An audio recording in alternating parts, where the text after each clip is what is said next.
It's Friday, April 19th, 2024.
So we have to start off with a Joe's a Moron segment because What did you do? That Lando's been off for the last two shows. I did. Was it two shows? Oh, yeah. I was gone for two shows. Fuck, yeah. It was two shows. Well, that's, by the way, Joe's a Moron times two because I didn't know when you were getting back, so there really didn't need to have two shows, but whatever, it was fine. So that's one. But the other is, in those two shows, anybody who listened to them, I made a huge deal in the openings of those shows about getting a domain for the show. I said, I managed to score supporttheshow.com for next to nothing. I can't believe nobody had this domain, blah, blah, blah, blah, blah. I'm a genius. Look what I did, blah, blah. Yeah, what happened? Okay, well. Did you spell it wrong? Yes. I left the T out. So what I have is support the show. However, by the way, so you know, I discovered this today just before we started recording. Okay, I realized it because I was opening links. Listen. My first email, right, that I ever had was supposed to be one thing and it ended up something else because when we were setting up the account, this is like AOL, early AOL days. The person who was setting it up for me, who was like how did you have a tech genius friend or were you the tech genius friend? No, obviously I was no tech genius, but I you know what I mean. But I was the computer aligned person. Yeah, so I had a friend who was more computer aligned from me, and he was the one that kind of walked me through the beginning of my steps through computers, right? And when he was helping me set up my account, because this is my parents were like, you can create this internet thing. We'll pay for it. We don't really know how it is, where it works. So my friend and I were setting it up, and he misspelled my email address. So it was supposed to be a reference to an 80s cartoon, but he left out a letter and it ended up being completely incomprehensible. So I totally understand, because I had that email for years. And this one wasn't easy to change your email. Like that shit was in stone for a while there. It was. You're right. It was tough. Yeah. Well, so the good news is, I did get and correctly spelled supportourshow.com. So instead of me having to rattle everything off at the beginning, all I have to say is go to supportourshow, correctly spelled.com. Wow. So I was surprised impressive. that was available, but I double checked it 3 times before I purchased it and put the forward in. It is in fact correct. Support our show. So if you'd like to support our show, you can go to supportourshow.com. Oh, look at that. That's beautiful. Oh, good. It works. You tried it. Yeah.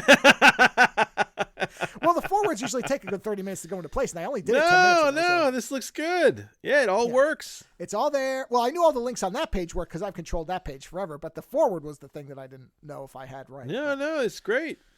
Now, don't get me wrong, supporttheshow.com will also work for another about year before I don't renew it, but don't use that. That's an easy way to just kind of skip to the chase. And I was such a smug asshole about it too. I was like, what kind of fucking morons left supporttheshow.com available for a dumbass like me to grab? You fools. No, I'm the fool. So yeah. Seriously, if you listen to those shows, you will know that I was like, I'm a genius. I'm master of the internet. Who did you? God, don't ever say that. Don't ever say master. That's how you bring the don't fates say master on. and internet. Yeah, don't say that. Masters of the internet. No. Out of curiosity, who'd you do the show with? The first one I did with Aunt Pruitt, who's been on the show before, and the second one was with Rojan from over at Rojan. Yeah, I have not heard from Rojan in forever. Well, he's not really doing his show anymore because he's had some problems with like getting co-hosts that kind of understand podcasting. What a surprise. It's not the easiest thing in the world, even though people seem to think it is. And so, he's kind of doing it when it makes sense to do it, but it's more intermittent. So I talk to him all the time because he got into bad movies. So now he and I talk about lots of things. So he runs a whole Discord server where they stream bad movies. We used to occasionally run video games together. Yeah. So now he's more into the movie thing. Got it. Because he doesn't really have time with his job to do game. Kind of like, your same thing. Yes. Limited times. Yeah. Right. Totally. So, I totally get that. Yes, but like I said, at the opening of both of those shows, I was like, guess who's a genius? Me. Look what I got. And honestly, I probably should have figured out that. And then then honestly, what happened was the tech lords heard you, and they were like, "We're going to change something in the Matrix just to fuck this guy." Yeah, pretty much. Yeah. So, but like I said, I was fortunate that I could support our show. It's good. It'll work. You found something that worked though. And that's honestly, it's not quite as smooth, but it's equally fitting to what people. The whole reason I wanted to support the show is because that's, as I said in my congratulatory rants, is everybody says here's how you can support the show, but they also say how you can support our show. So the fact that I could get one or the other, that was just so easy to say. I'm just glad I didn't, print any cards with it on there or anything yet, because I've only had it I didn't even ever have it, but I thought I only had it for a couple weeks. So, yeah. Well, whatever. You know what? You got support our show. That's fantastic. I got support our show. That's easy. Correctly spelled, which is amazing. Yeah. That I didn't screw it up again. And it works. I just went to the site. It does work. So do you have to do the support segment now? No, that's what I mean. So now the support segment is literally, if you'd like to support our show, go to supportourshow.com. That's it. That's the whole segment. Hey! Because all the mechanisms are there. The Patreon link is there. The PayPal link. Your book thing is there. No, it's all there. I see it. It's all, So it's all. The only thing that's not there is the code, which I keep forgetting. I've forgotten about because I don't know if everybody even uses it, which is the Ozone code if you want 2 months free on Libsyn. I forget about that. No, you know what? People, if anybody out there still thinks that code matters, email. Yes. Yeah. I mean, as far as I know, it does work. I just, don't know. I saw the funniest thing the other day. And since I've seen it, I've wanted to tell you about it. But I wanted to tell you about it on the show.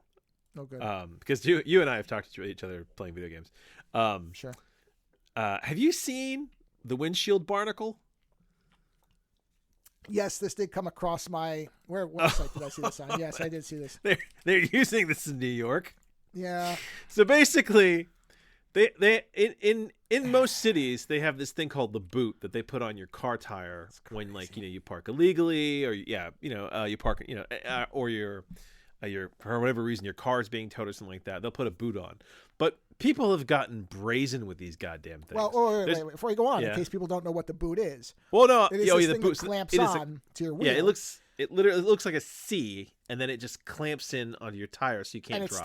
stops your tire from being your wheel from being able to turn. But there's people who have literally taken their wheel off. Oh yeah. And just fucked off, like a lot, and there's people who have figured out how to rip them out and things like that. They've had enough problems with them that they've come up with this new idea, right? So this is the windshield barnacle, and it is this giant. It basically looks like a plate that goes over your windshield. It has 1,000 pounds of suction, and it makes it so you can't see at the front of your car. Now, I'm sure. in a couple months, somebody will have some sort of ridiculous like workaround to this. Right. But I had a friend who I'm sure that in your life you had one of those friends that was like every time he saw a cop was like fuck the pigs, like one of those guys. Oh, of course. Yeah, okay. That guy, a cab. Ah! Yeah. Whenever he got a boot on his car, he would glue the lock on it. He'd put crazy glue in the lock. That's excellent. And the whole idea was they got to pull it off. And when they pull it off, they can't use it again. And I was like, I'll give you that. I mean, they're still going to take your car, man. I was like, but that is kind of like a minor sort of passive victory that like, yeah, they're going to have to break that thing to get it off your car now.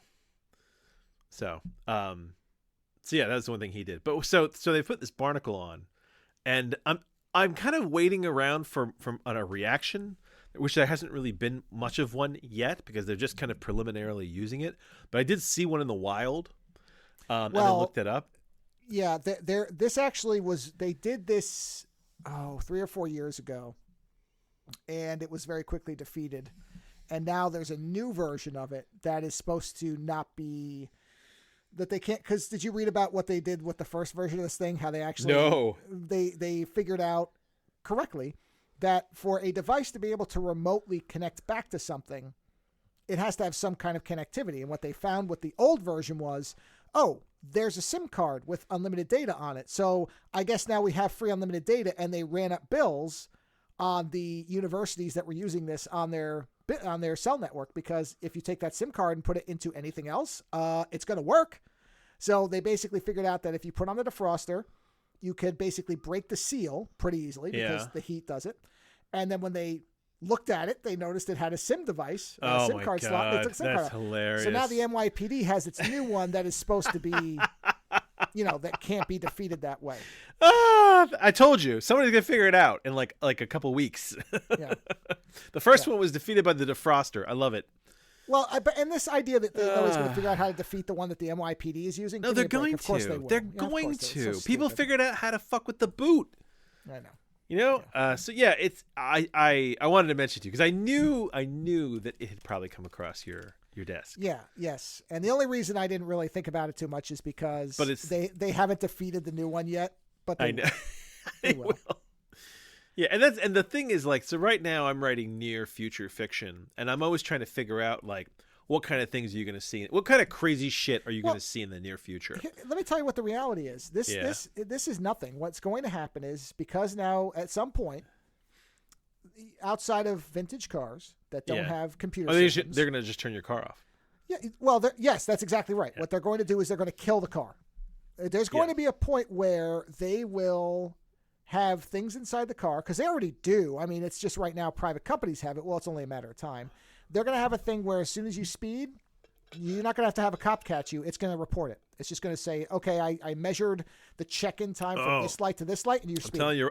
I'm telling you right now, the second my car becomes a speeding ticket self-reporting, I will be in a fucking Roadrunner, like an old look 70s, 60s Roadrunner.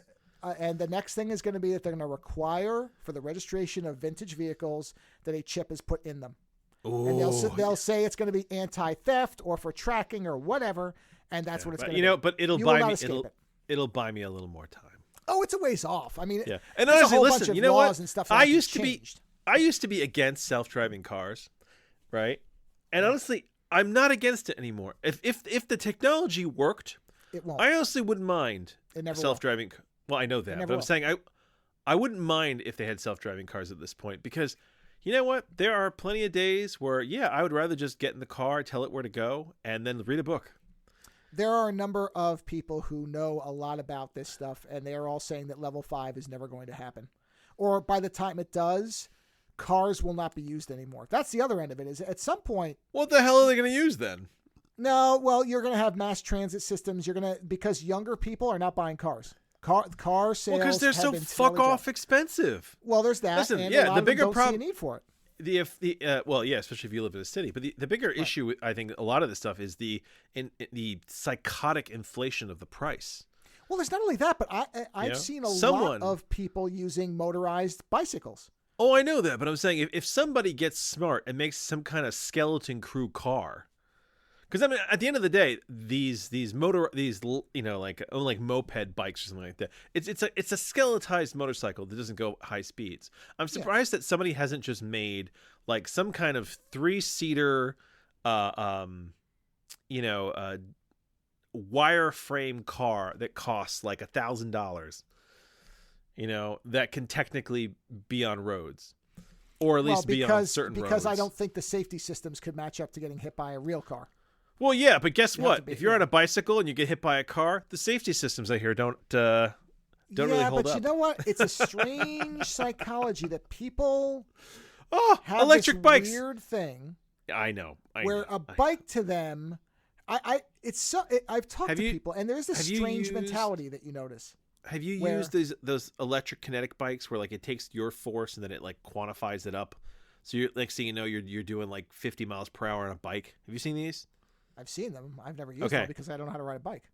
If you wipe the fuck out on one of those, you're going like 40 miles per hour. Oh, I know. But people, I'm telling you, there's a divide where people. It's a bike. It's okay. That's it. And plus there's this, for many, not all, but many people who are into bikes, there's this low-level bike superiority where they're like, well, I have a bike. I drive a bike. Yeah, I know. Cause they'll move for me. It's like, okay. Yeah, they'll move to you right to the point where you encounter a drunk driver, an asshole, a psycho, or somebody that just doesn't see your ass. Right. And then which you by the are way, fucking is why, pizza. Which is why full self-driving will never work because it will have to anticipate those people. Was it in San Francisco where it was just hitting people? Well, there was the one that cruise that they stopped it entirely because they dragged a pedestrian. All right. So let me give you my near future theory for driving cars. Right? Sure.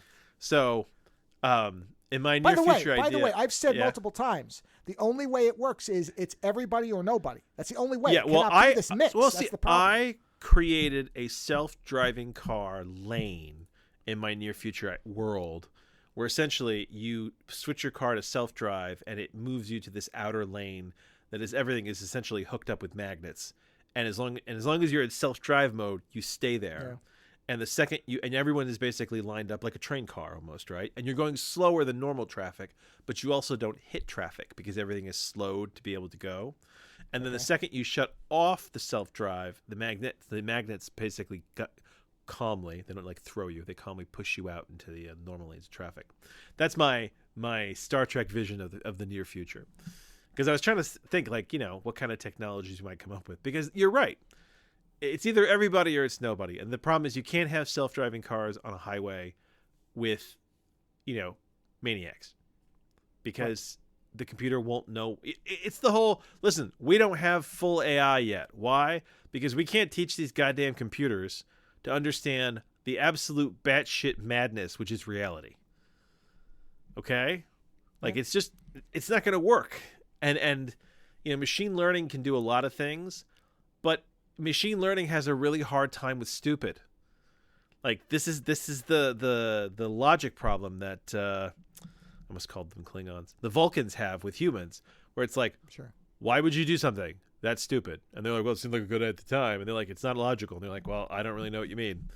It's mixed stupid logic. I'm good, And that's the thing is trying to teach a computer that sometimes people do stupid shit.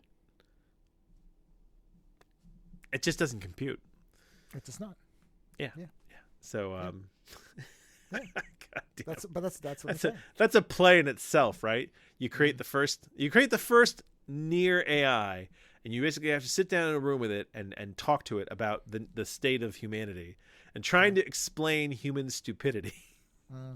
Explain the Darwin Awards. Yeah, that's the thing. It does not know how to compute that stuff. You're exactly right. Yeah. That's nobody what runs into a robot. But honestly, it's also that nobody thinks that things are going to go wrong for that. Well, yes, but the fundamental problem with any type of computerized system is you cannot program in the erratic actions of people. You cannot. There's so many multiples of factors that can cause somebody to make a mistake. Yeah, and that's not even like we're counting out all the people who are trying to make mistakes, just people who make natural mistakes. Then you add in the people who are actively trying to fuck the system. Well, yes, you're my correct, wife, that part too. But just the idea of just trying to get a full self-driving car, to deal with drivers who are distracted. Everything else, just try that, and they can't handle it. My son is playing Overwatch a little bit, right? Yeah. He's not thrilled about it. He kind of comes and goes, but every now and then he heads back in, and he's like, I want to do this, and he's doing the AI versus thing right now. He's not playing real people. He's playing with real people against the AI, right? Sure. And he's like, I'm going to get really good, and then I'm going to go against the people. And every now and then I'll jump in and I'll play a game against real people so he can see what madness looks like, right? And it's funny because he's kind of at the edge of the difficulty that the AI goes, right? And the AI is logical, right? So he kind of knows where they're going to go. He knows what it's going to do. And there's a few times where his team got in one game, they got team kill 6 times. And I'm like, dude, it's because the computer is behaving in a logical fashion that you can make sense of. So then we played against people. And people are nuts. And people are vicious and clever and do kinds of fucked up shit that you don't count on. So, he played one game and he got decimated. And I played one game. And you know how my brain works with these things. And I was doing shit in this game and he was like, this doesn't make any sense. Why are you doing that? And I'm like, because it's not about winning as an individual. It's about doing things that terrorize the other team so they stop trying to win and just want to kill you. And he's like, but then they kill you. And I'm like, yeah, but it doesn't matter because you have infinite lives. So I kept doing things like going beyond behind the enemy team and setting up turrets so then they wouldn't have to come back and deal with me and all this stuff. And he's like, but they're destroying you. And I'm like, yeah, but every minute they're destroying me is a minute that they're not moving the goal forward. And I realized that there's this whole tactical philosophy that my son hasn't gotten because he's playing the game on a very sort of instinctual level. And also it's this understanding of people. If you get behind the enemy team, people are going to come after you. They get angry. They get annoyed. Yes. They forget about winning because they want to destroy you. I was like, and this is how you win.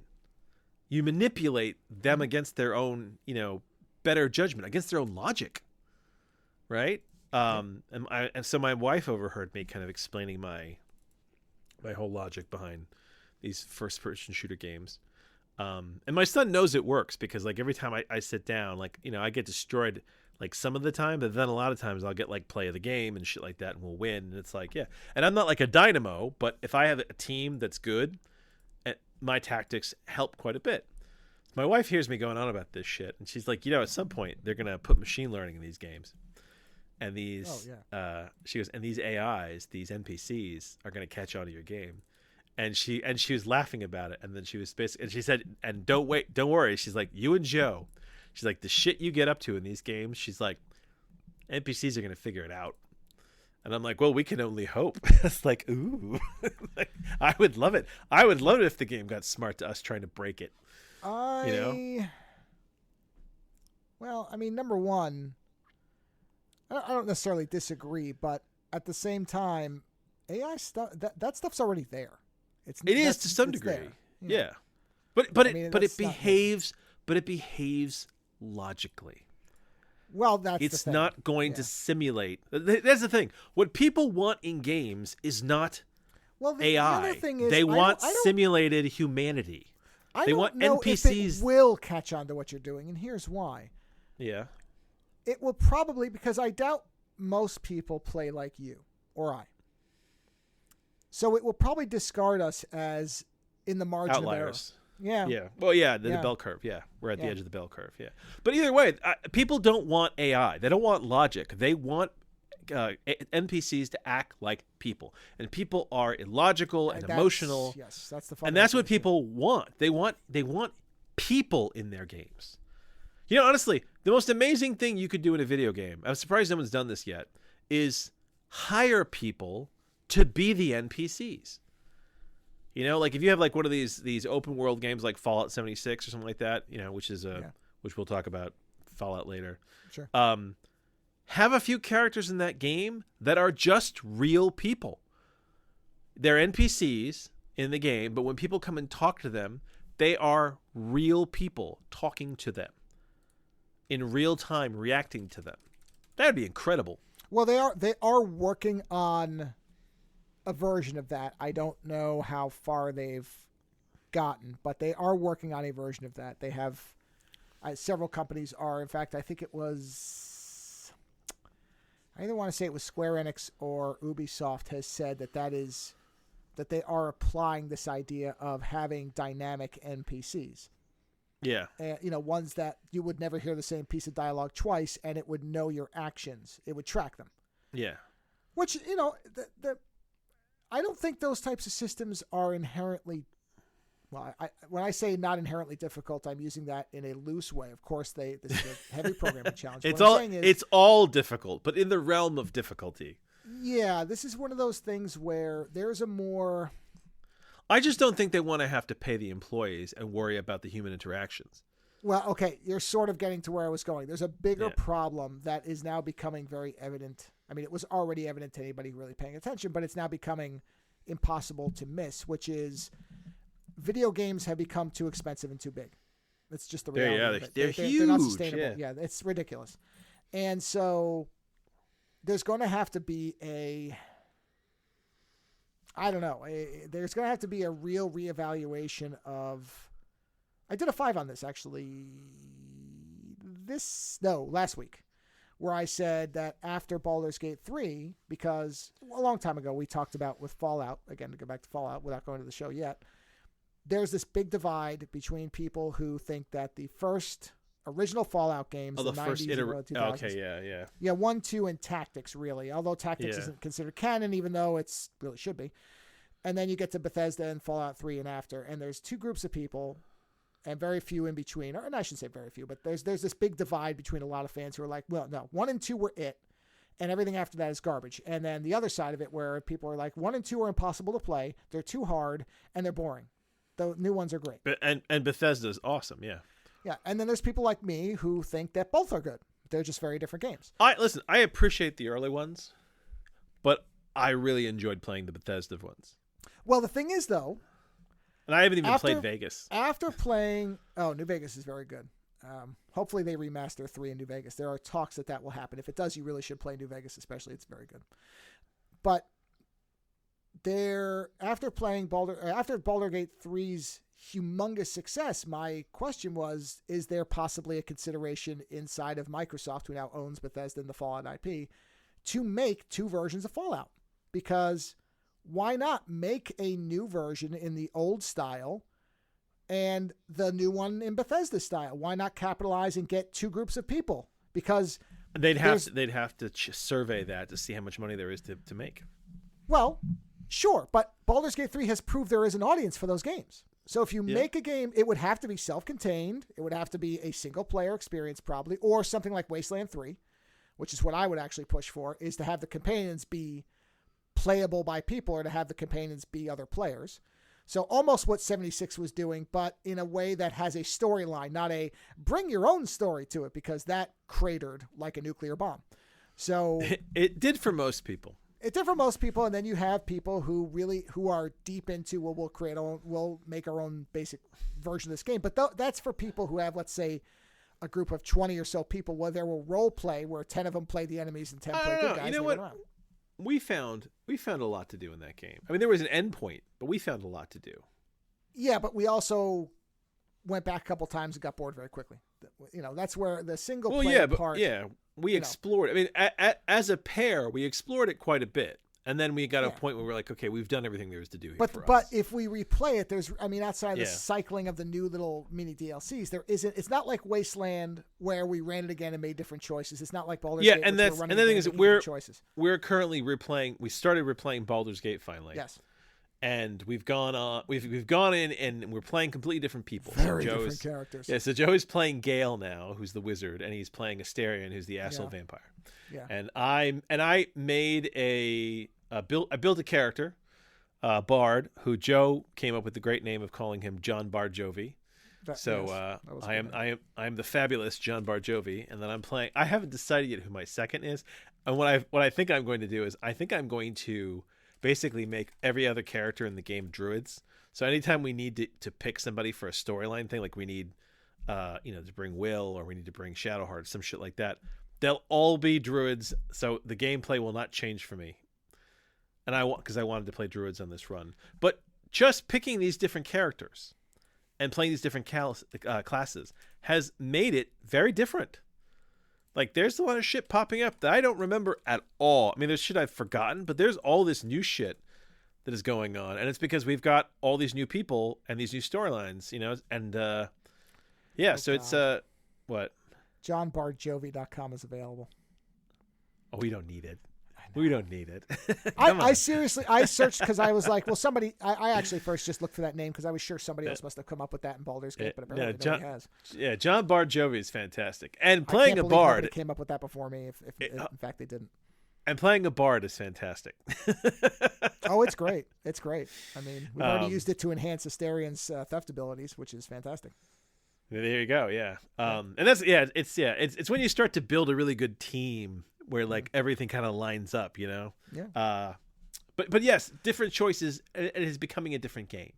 Even though we're eventually going to end up in a lot of the same places, it's not going to be the same, right? Because the characters are different. So even though our decision making, but I don't think I could ever do an evil playthrough, like a bad guy playthrough, because I don't think I could spend that many hours being a bad guy. Yeah. You know what I mean? Like that's like a 150-hour game.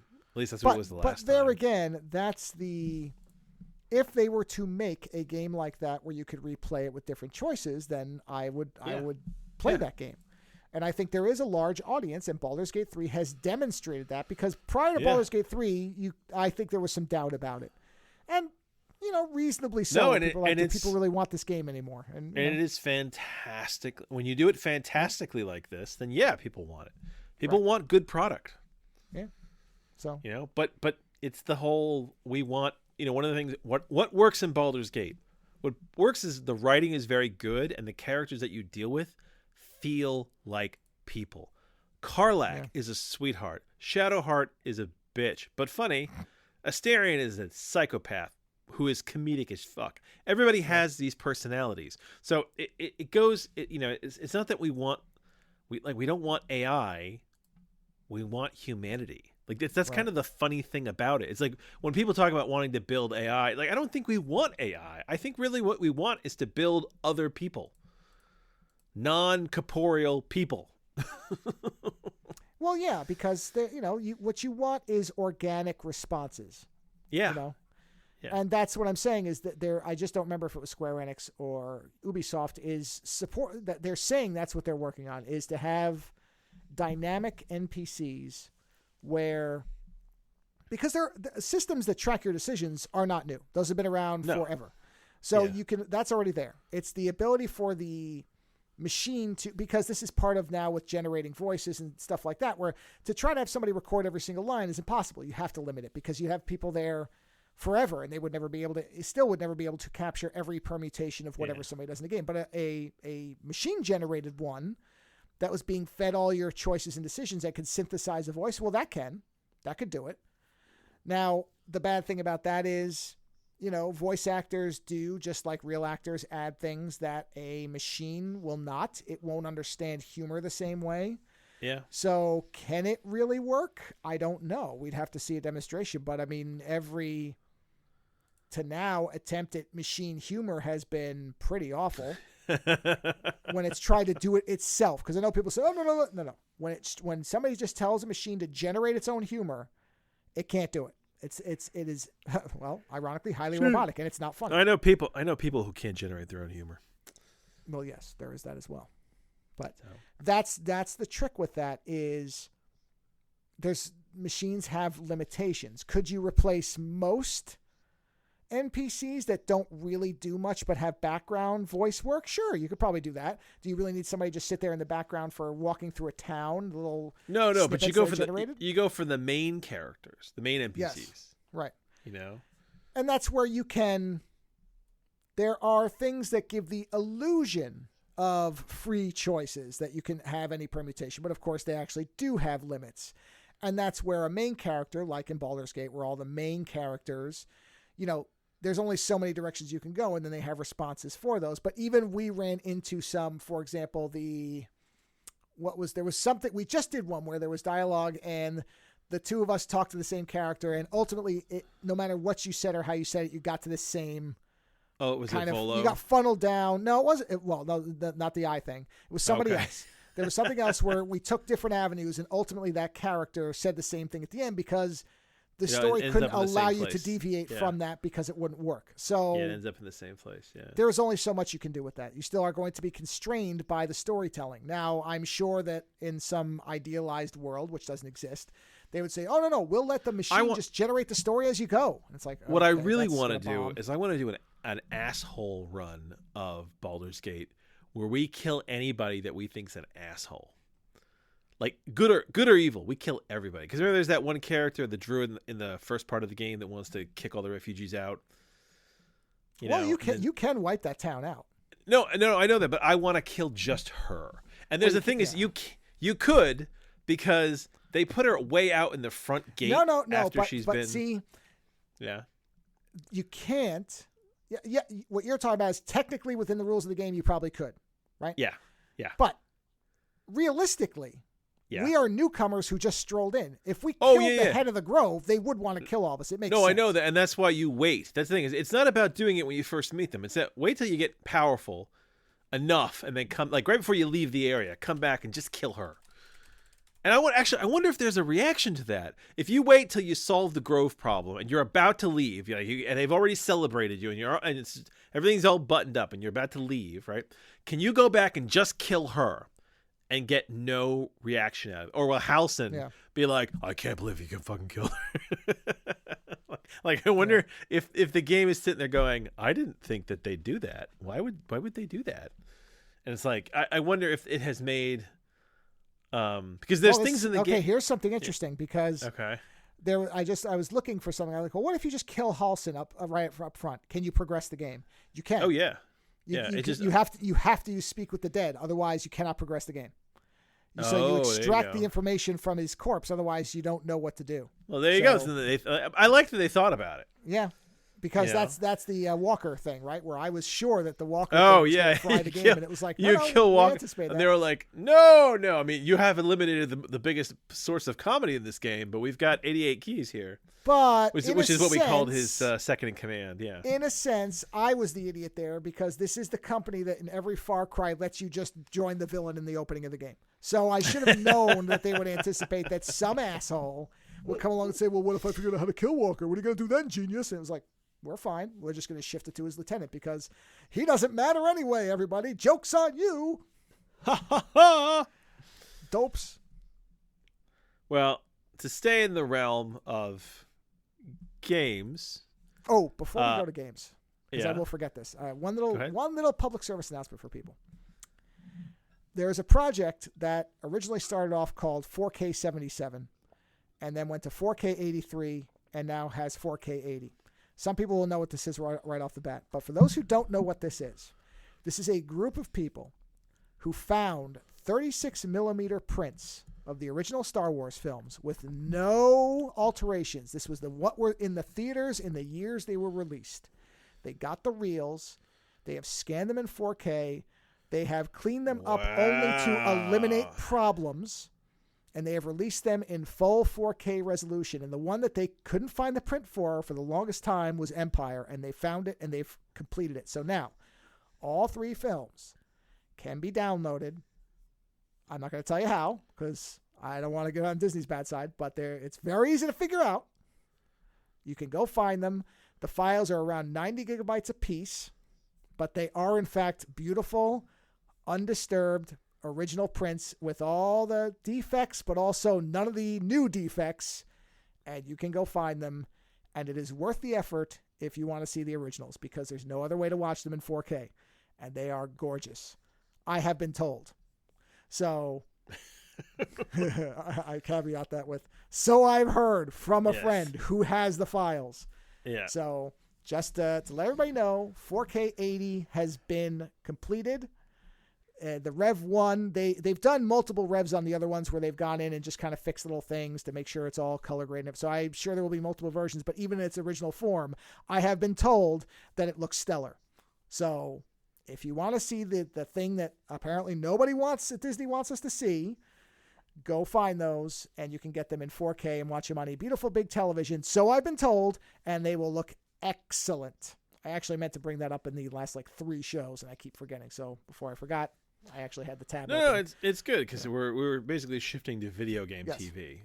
So Joe will have a full review for Fallout 76 because he's going to finish Fallout the show because he's going to finish it long before I do. But I have watched the first episode, and Joe has watched many more, and we're just going to do our preliminary sort of reactions to watching it. So that, and then we'll later on when Joe can do his full review after he's seen it all. I'm going to tell you right up front. So this is the Fallout show that Amazon did, that is done by Nolan Joy. Yeah, Nolan and Joy. Jonathan Nolan. Jonathan Nolan is his name, and Lisa Joy. Westworld folks. The Westworld folks. There's a moment in that opening episode where there's a painting on the wall. And I realized that it was one of the fucking paintings from Fallout 76. Right? Yep. And I realized, holy shit, the level of detail on this show is insane. Oh, yeah. That said, it is a really well done show. Even for people who don't know Fallout, my wife doesn't really know Fallout, and she was still she was pulled in. She was fascinated by the world. Yes. What do you? I mean, I know you enjoy it, right? Oh, I am stunned at how excellent the show is because it, as you said, will work fine. In fact, I am going to have my wife watch it. I think it is that good.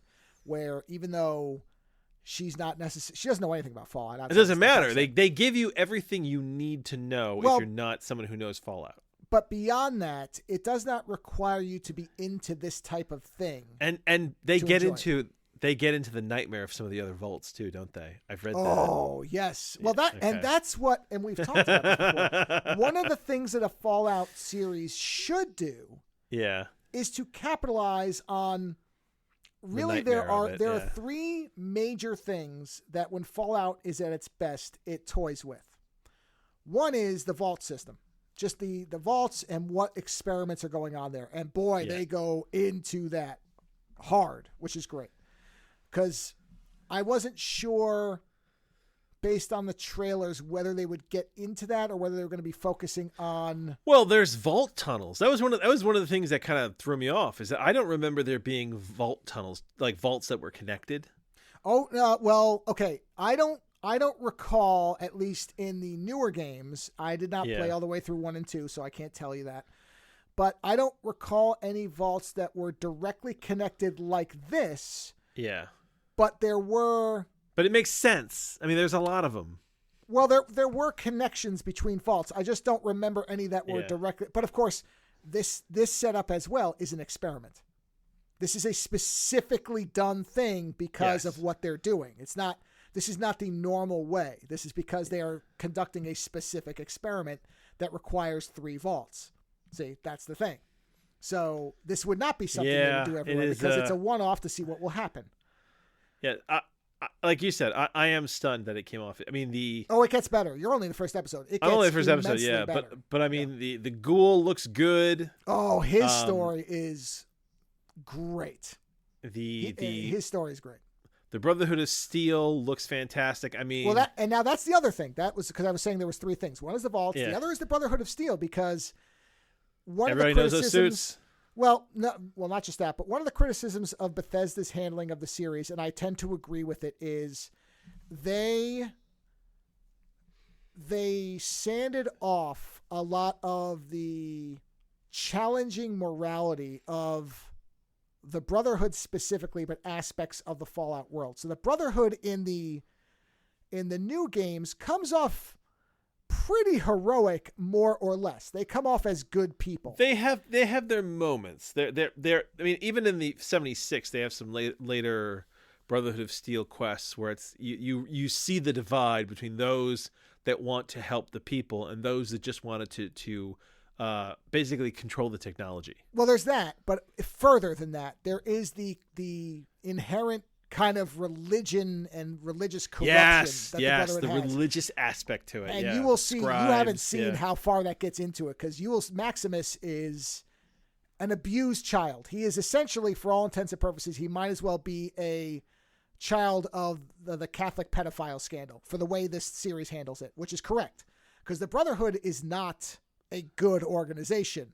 It started off with noble intentions, as many organizations do before they go off the rails, and it has become something else. And the show is very specific about displaying those challenging aspects of the Brotherhood that, again, Bethesda largely kind of went away from, and they decided to make them mostly the good guys. They may be a little bit militant in their viewpoints, but they're essentially good guys. I never thought they were necessarily the good guys. I always thought that the Brotherhood of Steel was its own faction.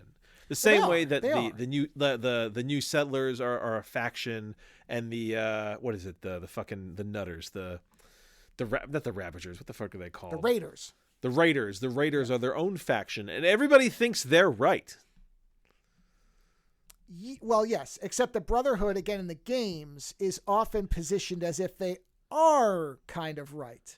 4 messed with that a little bit, but not much. 76 barely touched the Brotherhood in a meaningful way. 3 was they were heroes. You could join them, and it was like, yay, let's go get them. Da, da, da, da, da, da, da.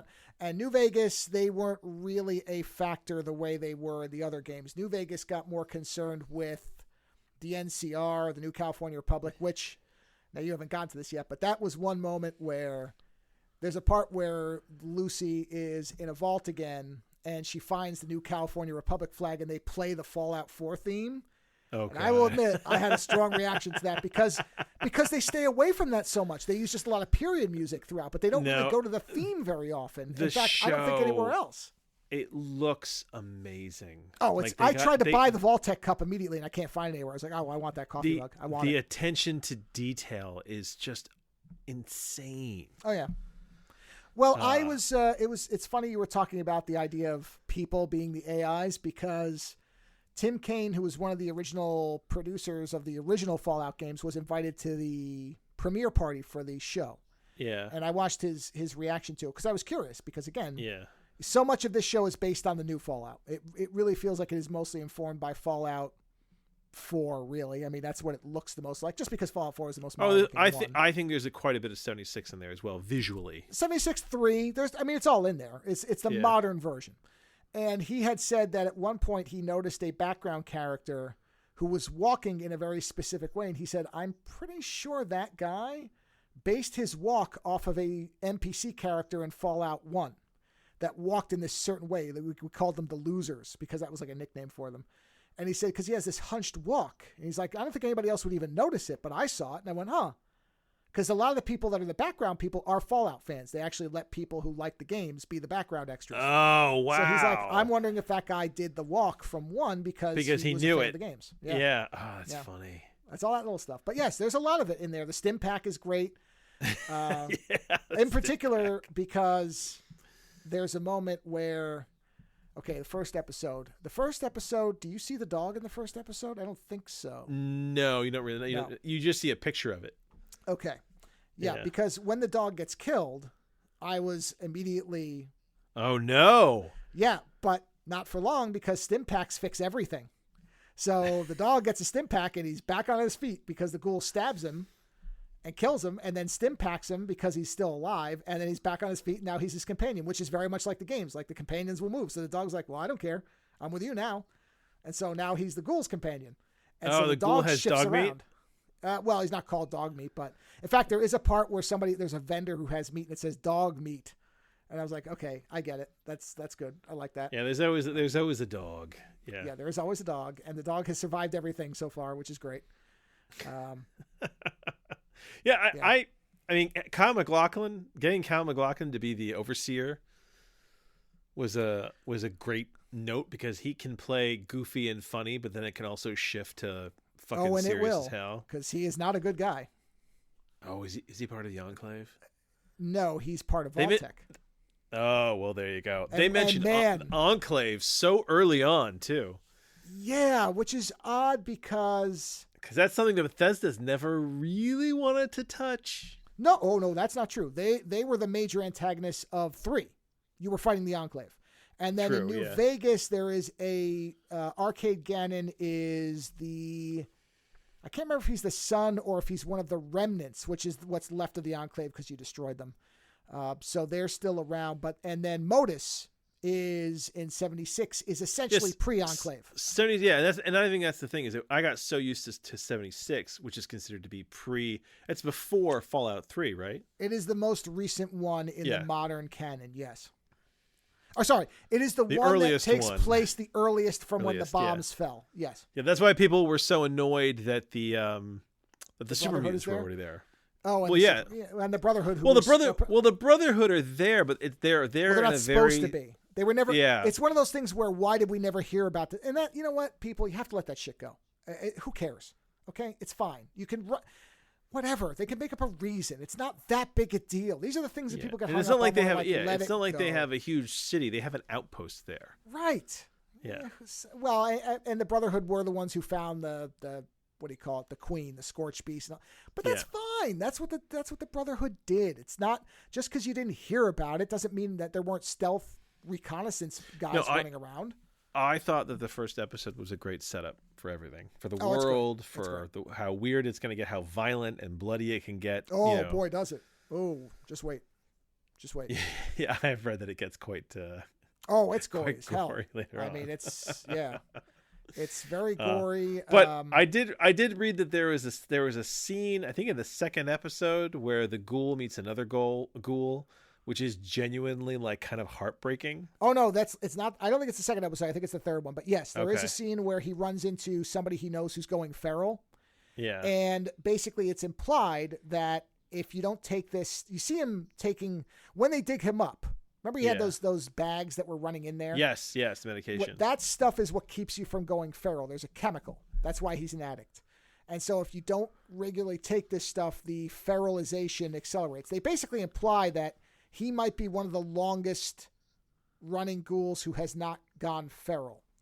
And so he meets this guy, and the guy is halfway to, and he's like, he's flipping out.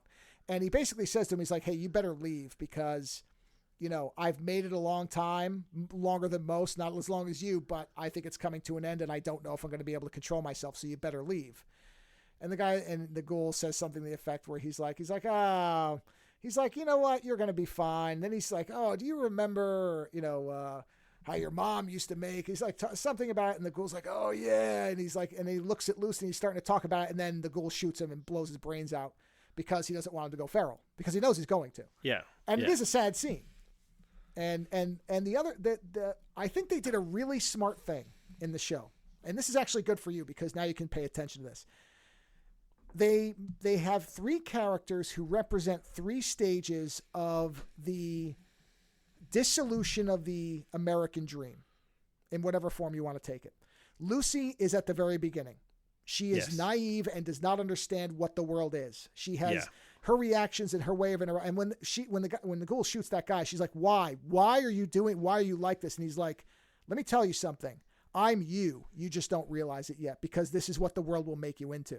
So he's at the end. He has lost all of his optimism. He is at the end of it. And Maximus is in the middle because Maximus has existed and seen some of the terrors of the real world, but still believes the Brotherhood is a way out, is a lifeboat, and that their nobility of what they are is going to make them special. And he's realizing as they keep abusing him, no, there is no out. This is the world because... Does he get a suit? Yes. Okay. And you'll see how. I love to see those things moving. You know what? You might not after a while because that's the one aspect of the show where I feel like they skimped. You can really tell that thing is a flimsy suit. Especially when they move quickly, Yeah. The legs look terrible. They look they shouldn't be moving too quickly. It is a big armored suit. No, he's gonna be running around. You'll see it. Okay. And I don't think these suits, and the feet especially, look really goofy. And that's the thing, is in the games you don't really see that much because you don't really look at it, and the animations are specific, so you don't see it. But when it's a person, because I think they do have a suit that somebody's wearing a lot of the time, and the problem is you can't make foam look like metal. No, you got to move. This is the whole RoboCop thing with Peter Weller. You got to make it. You have to move it like it's metal. Yeah, I mean, you would have to, or what you have to do is spend a bunch of money on like aluminum or something lightweight, which is costly. Yeah. So that's the only aspect of the show that I think does not. And when hold they up have, well. And when they have the suits hanging on those racks, and then they look spectacular. Holy they look great shit.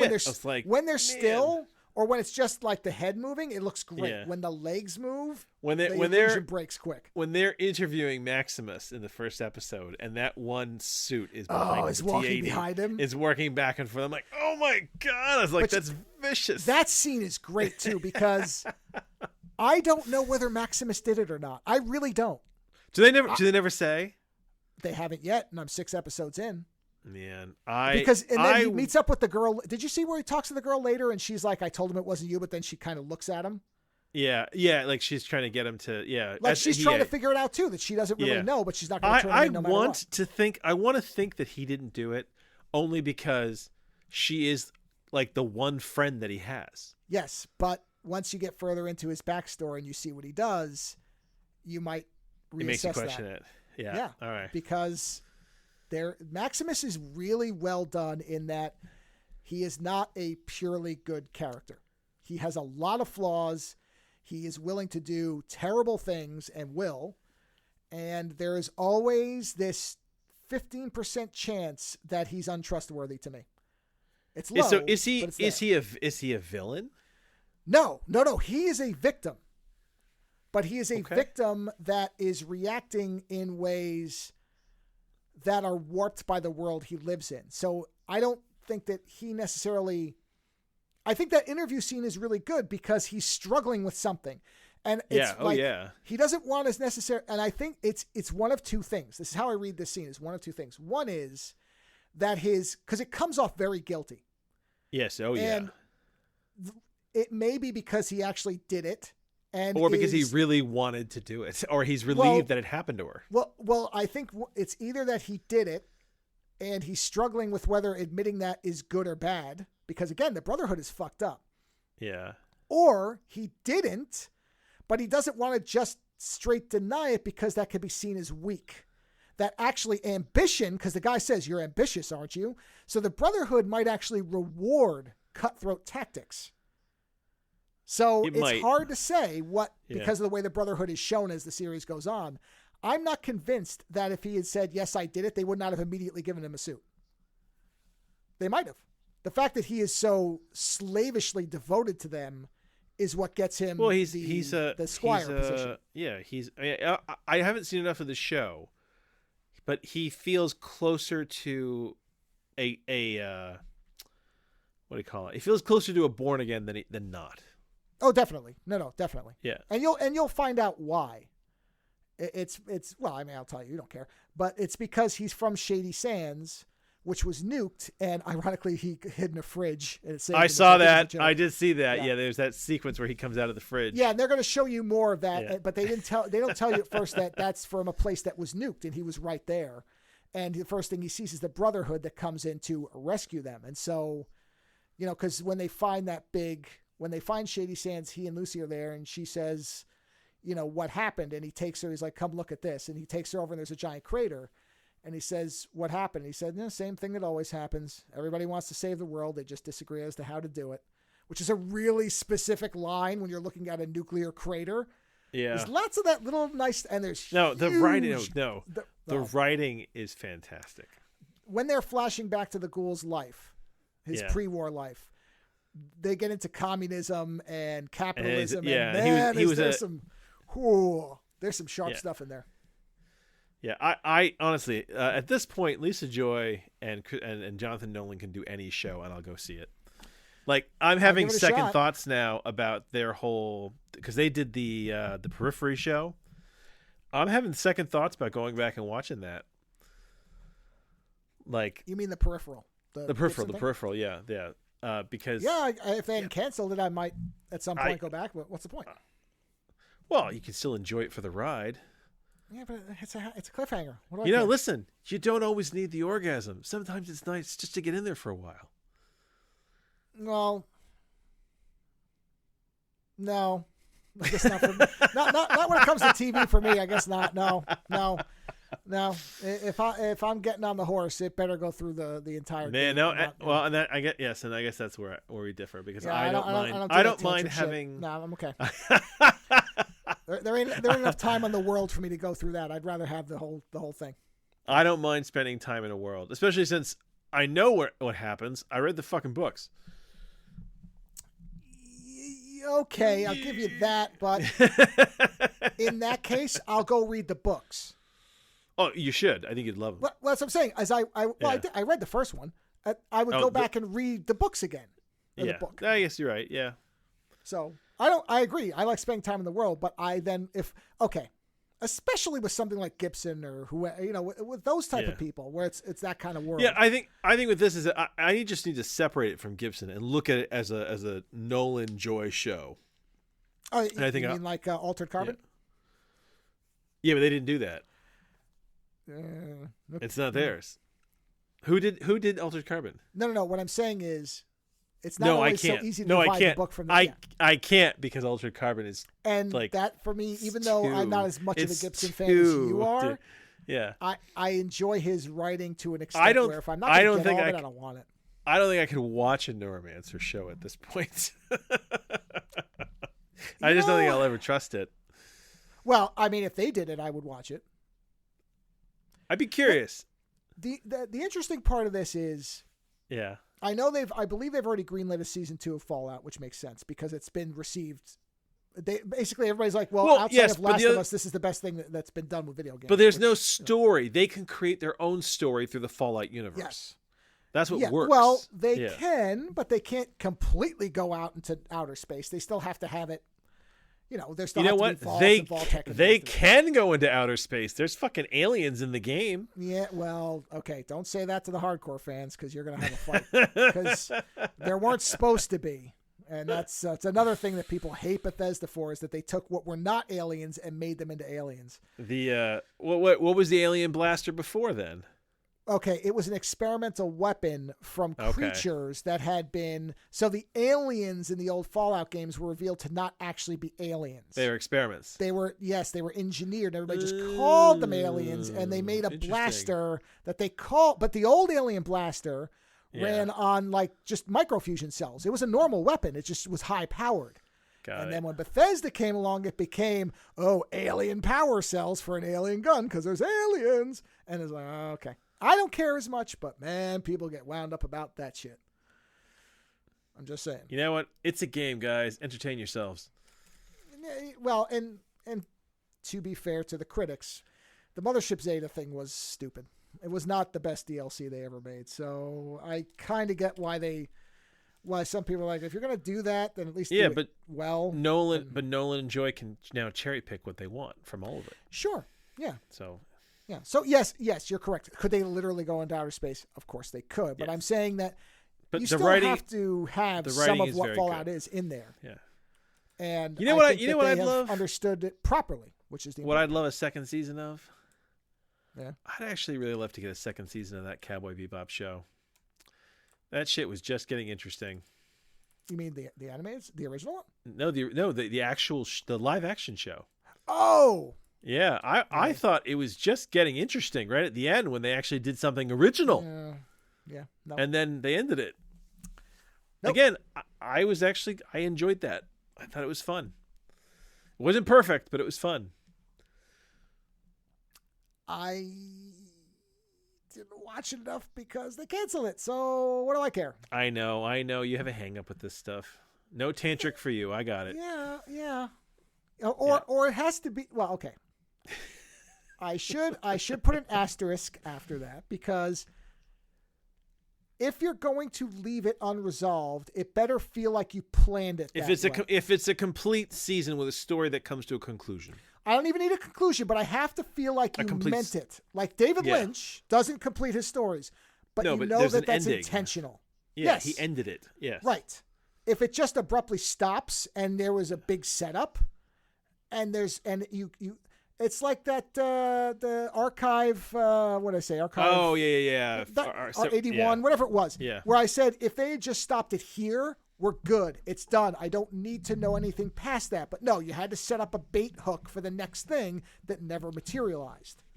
That's my problem. So it's not that I need a story to resolve. You know what? If your show needs a bait, the show wasn't good enough. Correct. Because if it's good enough, you don't need a bait hook. The show is the bait hook. Yes. So. Yeah. So what have you got tonight for me, sir? Did your microphone just change? I turned it a little bit. Yeah, because your quality on my end got weird, but it could just be Skype. Is it okay? Oh, I can hear it. As long as you're recording, I don't care. I'm just making sure nothing. No, I sit for part of the show and I stand for part of the show now.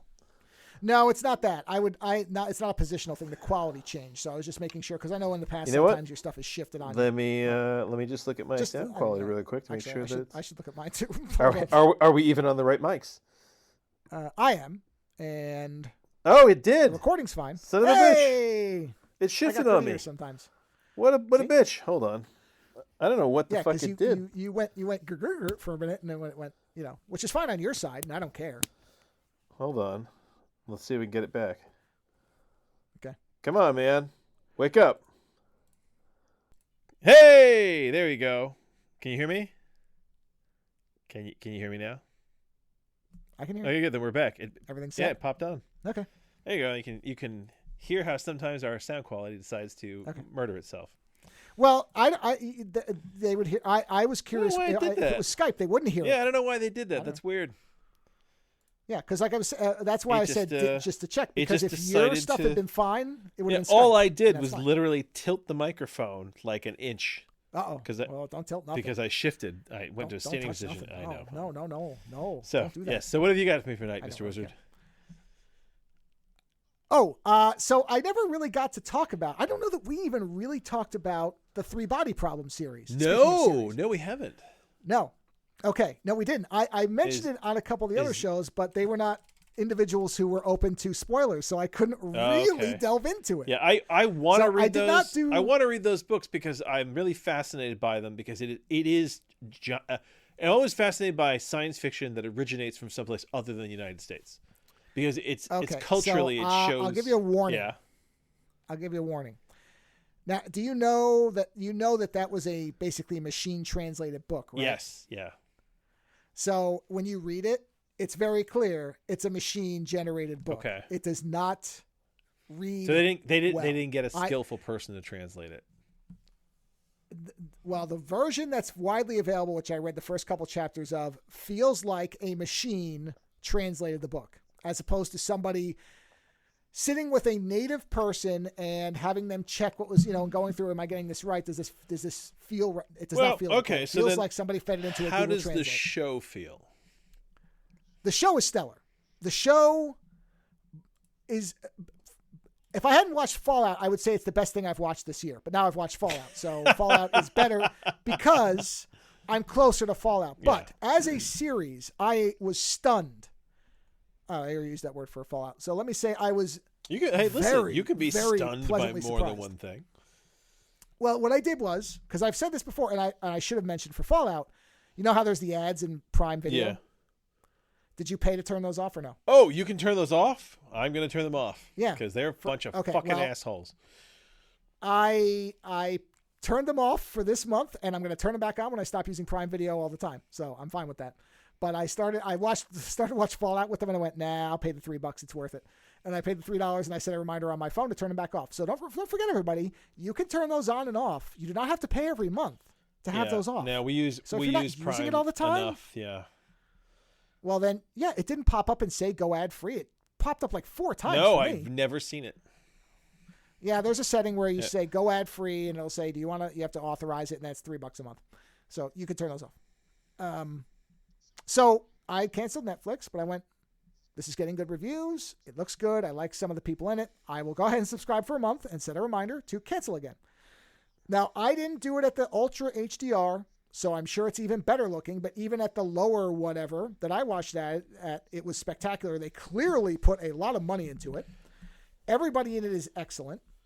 And from what I understand, I didn't clip it because so much of it is in foreign languages. Yeah. That there wasn't even really a point. But it's got a fascinating kind of central moral question to it.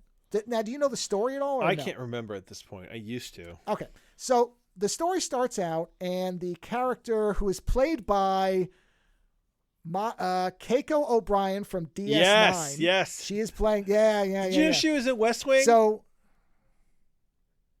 Yeah. Oh, yeah. She pops up in one episode. Yeah. I saw her, and just one. I turned to my wife, and I was like, "That's O'Brien's wife." Okay. All right. Let's just go through this. The Doctor from Voyager shows up in one episode. Keiko O'Brien shows up for one episode. Are we talking about West Wing? West Wing. Yeah. There's a bunch of people. There's a bunch of Star Trek people who pop up for one episode. Who else? Well, there's a bunch, but you're going to see a lot of. I can't remember them all, but. You are going to see a bunch of people from numerous shows that you know that are going to pop up for one episode. And then that's it. Right. Yeah. So yeah, that definitely is, you're going to see a lot of West Wing. That's very common. So anyway, she's playing her name is Ye Wenjie. I'm going to mispronounce it because it's a Chinese name. But essentially, she's playing. It's the same character as the book, but they changed the names for some reason. I'm sure there's a explanation for it, but they changed some of the names. And I don't even think it's an amalgamation thing. I think they just changed some of the names. So anyway, Rosalind Chow plays the adult version, the current version of this character that we see in a flashback, and it's the Cultural Revolution.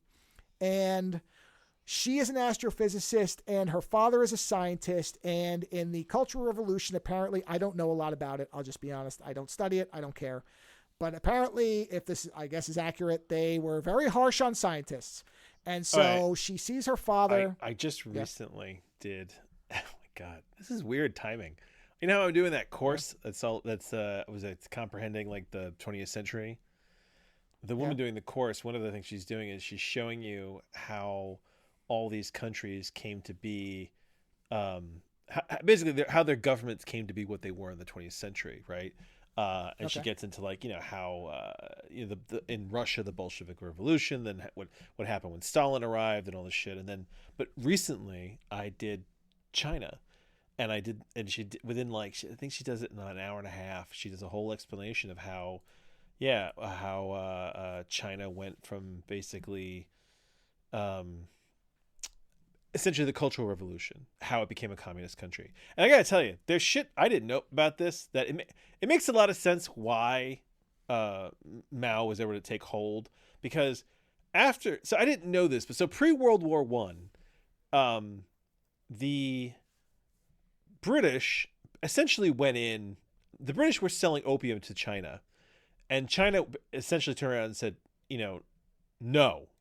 We don't want you selling opium, and they locked up a bunch of the East India people in a warehouse to kind of get them to come out to arrest them. And they refused to come out, and people died. And the British Army essentially came in and essentially bitch slapped China. I mean, this is China, like in the 18th century. They bitch slapped them and were basically like, yeah. You know what? You're not going to touch the East India Company, and we're going to pump in as much fucking opium as we feel like it, right? And like at this point, I think the emperor even wrote a letter to the queen to try to convince her that you won't even you don't want people doing opium in your country. Why is your country just basically making a living out of pumping it into mine? But then all these other countries came into China.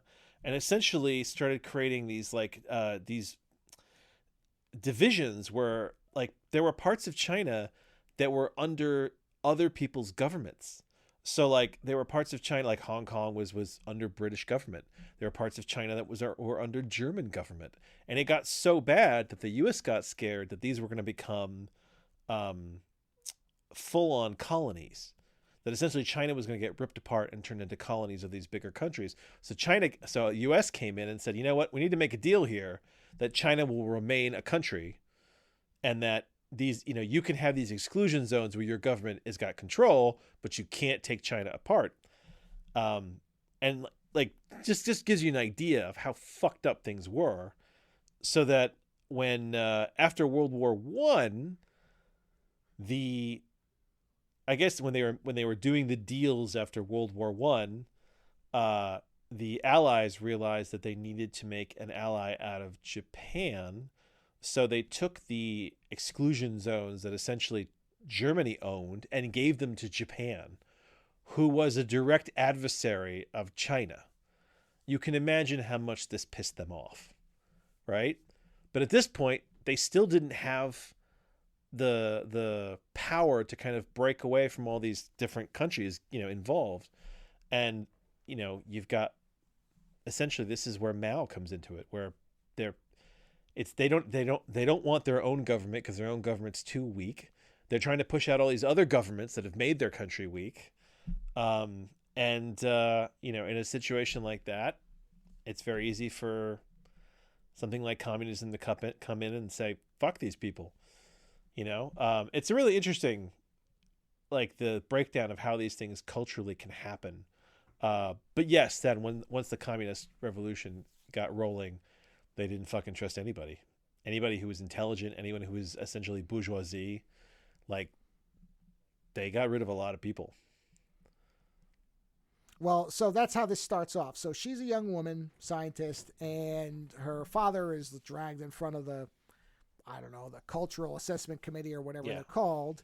And they're basically saying, are you with us? Renounce science, or, whatever. Do you admit that science isn't what you said it was? Or something to do with I don't even remember what the scientific theory was, whatever it was. And he's basically like, no. So they beat him to death in front of her. And so she is sent to a prison. They discover that she comes up to the body, and then the young Chinese officer who beat the father to death is like, are you a scientist too, or something like that? And she's like, yeah, and you're a scumbag for beating my father. And she's like, oh, got it. Put her in prison. So they send her off to, be in a labor camp. And in a labor camp, it's misery, of course. And she befriends this young guy, and he gives her a copy of Silent Spring, which is, if anybody doesn't know, it's a book it's basically an environmentalist book, environmental science fiction book. Very famous, if you don't know. Worth reading. And it's found, and she will not turn the guy in. So she thinks she's going to be executed or whatever, but they realize that she's really smart, and they're like, all right, we're going to transfer you to this secret project that we've got going on. And they basically tell her, because of your association, your father, and blah, blah, blah, you're never going to leave this camp, period. You will spend your entire life here. So you can spend it down there doing labor, or you can spend it here at this secret project doing science. What would you like? And she's like, I'll do the science. So it's this giant radio telescope dish, contact style. And she very quickly figures out that they're not, because the way they're talking about it is like they're sending messages to secret agents or something, but she realizes that doesn't make any sense, that they're in fact sending messages into space. And so she's like, oh, well, that's really interesting. Okay, yeah, I want to work on this. So it's cutting between that and the modern day. I'm not going to jump back and forth, so I'm going to just tell you both parts of it, and then I'll intersect them into the present. So eventually, she realizes, because what they're having a problem with is they can't get the signal to go far enough out. Their concern is, well, our signal's only going a very small amount of distance, and we're pretty sure there's nobody nearby. It's the Fermi paradox or whatever. Yeah, why is space empty? Yeah. Exactly, and they think it's because they can't project it far enough. They think that's part of the problem. I think they say that they talk about the wow signal, and that they can't reach where they think that came from, and if they could boost the signal enough, they could target it to that.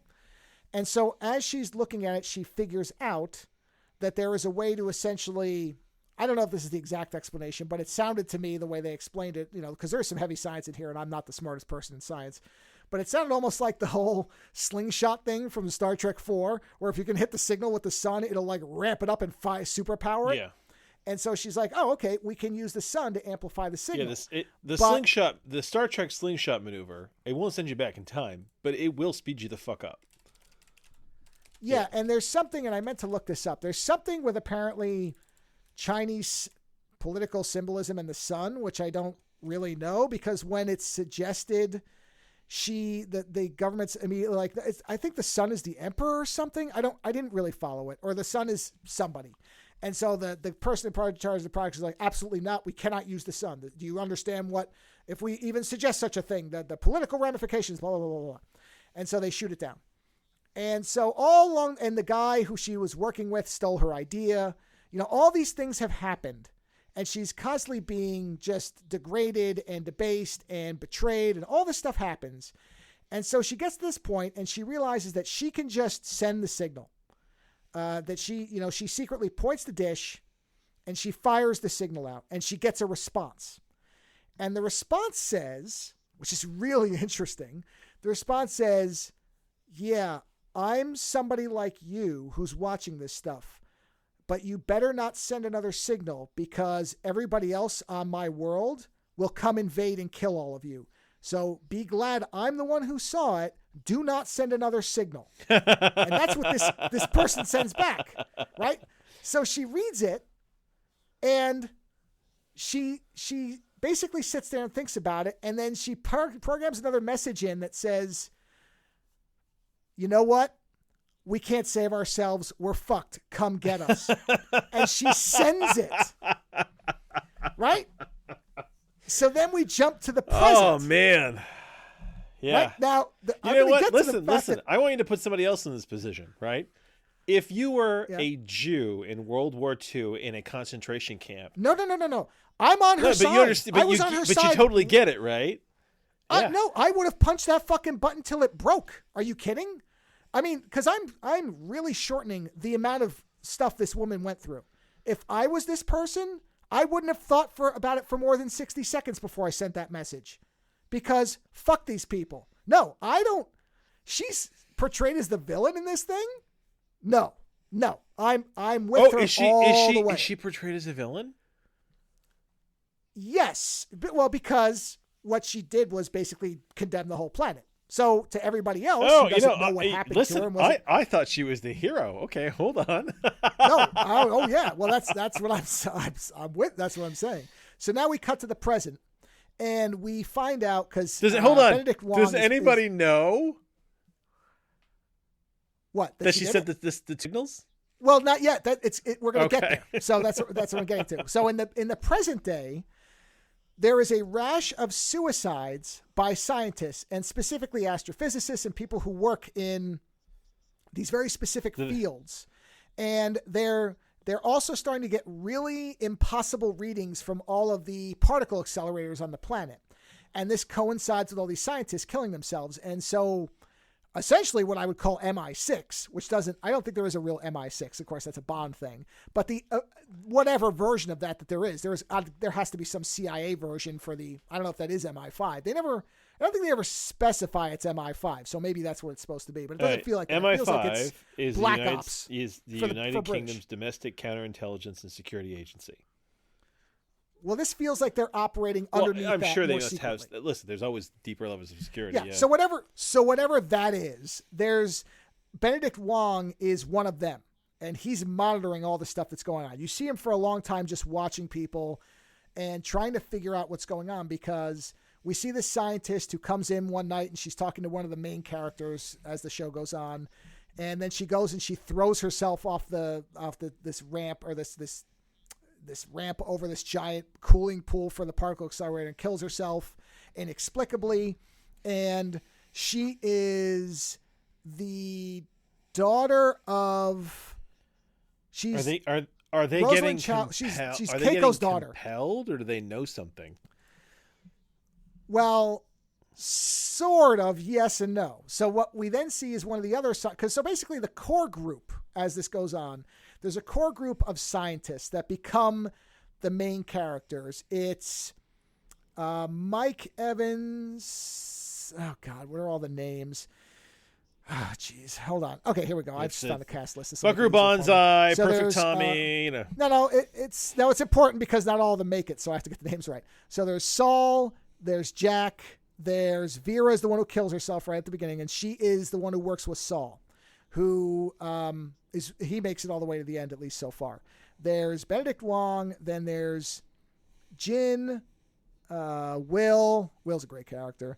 And then and then Jonathan Pryce shows up as basically as the collaborator with the, what are they called? The Santee, I think are their names. I think that's the name of the aliens.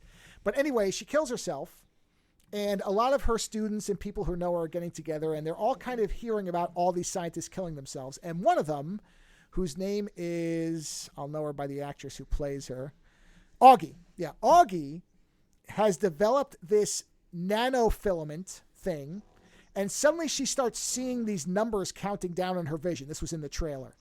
And she thinks she's having a brain tumor or that she's having a problem, like a medical problem, and they can't find anything. But she keeps seeing these numbers, right? And then these VR headsets, one of them turns up in one of the people who killed themselves, had one of these VR headsets, and Benedict Wong is trying to figure out what it is. He keeps hearing about it, but they can't get one. And then one of the people of this group is sent one of these things and tries it on and I'm trying to remember why he sent it. He and one of the other ones is sent these headsets, and they try them on. And there's this very realistic VR game. I mean, essentially, it isn't VR. It's like it's taking over their brains. And it's just a game where they have to try to save a civilization. And the civilization keeps changing, but there's one consistent young girl who's in every single one. And every level is not necessarily them saving the civilization, but figuring out what the twist of that level is. And so this is going on and going on and going on, and they don't know why, and there's no message to it. It just keeps happening, and the two of them are playing it.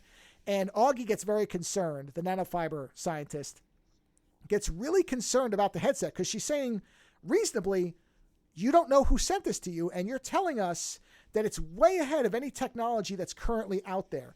Why would this exist? What is this? Why would you put this on your head and let it interface with your fucking brain? Yeah. Like it's immediately like, this is a bad thing. I don't disagree. Yeah. No. So finally they beat level 4, which takes them a long time to beat the 4th level. And they meet this young woman. They're then told, okay, come here and meet with us. So Jack and Jin, which is, I don't remember what Jin's specialty is. I think she's an astrophysicist. And Jack, I don't really ever know what Jack's area of study was, because he comes off as just somebody who got out of science because he cashed in. He had a neat idea for a food, like snack treats, and it got big. So he was like, fuck science. I just want to make money and be a nerd. And he's really, really fun. He's a great guy. He's very sarcastic. I loved him immediately, so I knew he was going to die, and of course he does. So they go to meet this woman, and this woman has appeared in some places, but every time she does, there's no surveillance footage of her. And Benedict Wong wants to know why. He knows there's something. He's like, I don't know who's scrubbing this footage, but somebody is, because she shows up when Augie is outside one night and says, if you want to get rid of those numbers, shut down your project. Otherwise, something bad will happen. And Benedict Wong then shows up and says, why'd you shut your project down? And she's like, because you wouldn't believe me. There's these numbers. And this woman told me, and he's like, no, I believe you. Come here, I'll show you. And he shows her footage of her, because of course in Britain there's cameras everywhere. So he's got the footage, and he's like, here, watch this. And she's looking at it. She's like, yeah, there's nobody there. What does this prove? And he's like, no, look closely. Your cigarette lighter wasn't working that night, yet your cigarette just got lit. How could that happen if there wasn't somebody else there? And so he's picked up that something's going on. It's really kind of clever. It's the absence of information. There was something there, yes. Yes, exactly. Yes, there was something there, but it's perfectly scrubbed. It's not like there's a shadow. It's gone. And that to him is very disturbing, which it should be, because he's saying nobody should be able to scrub this footage.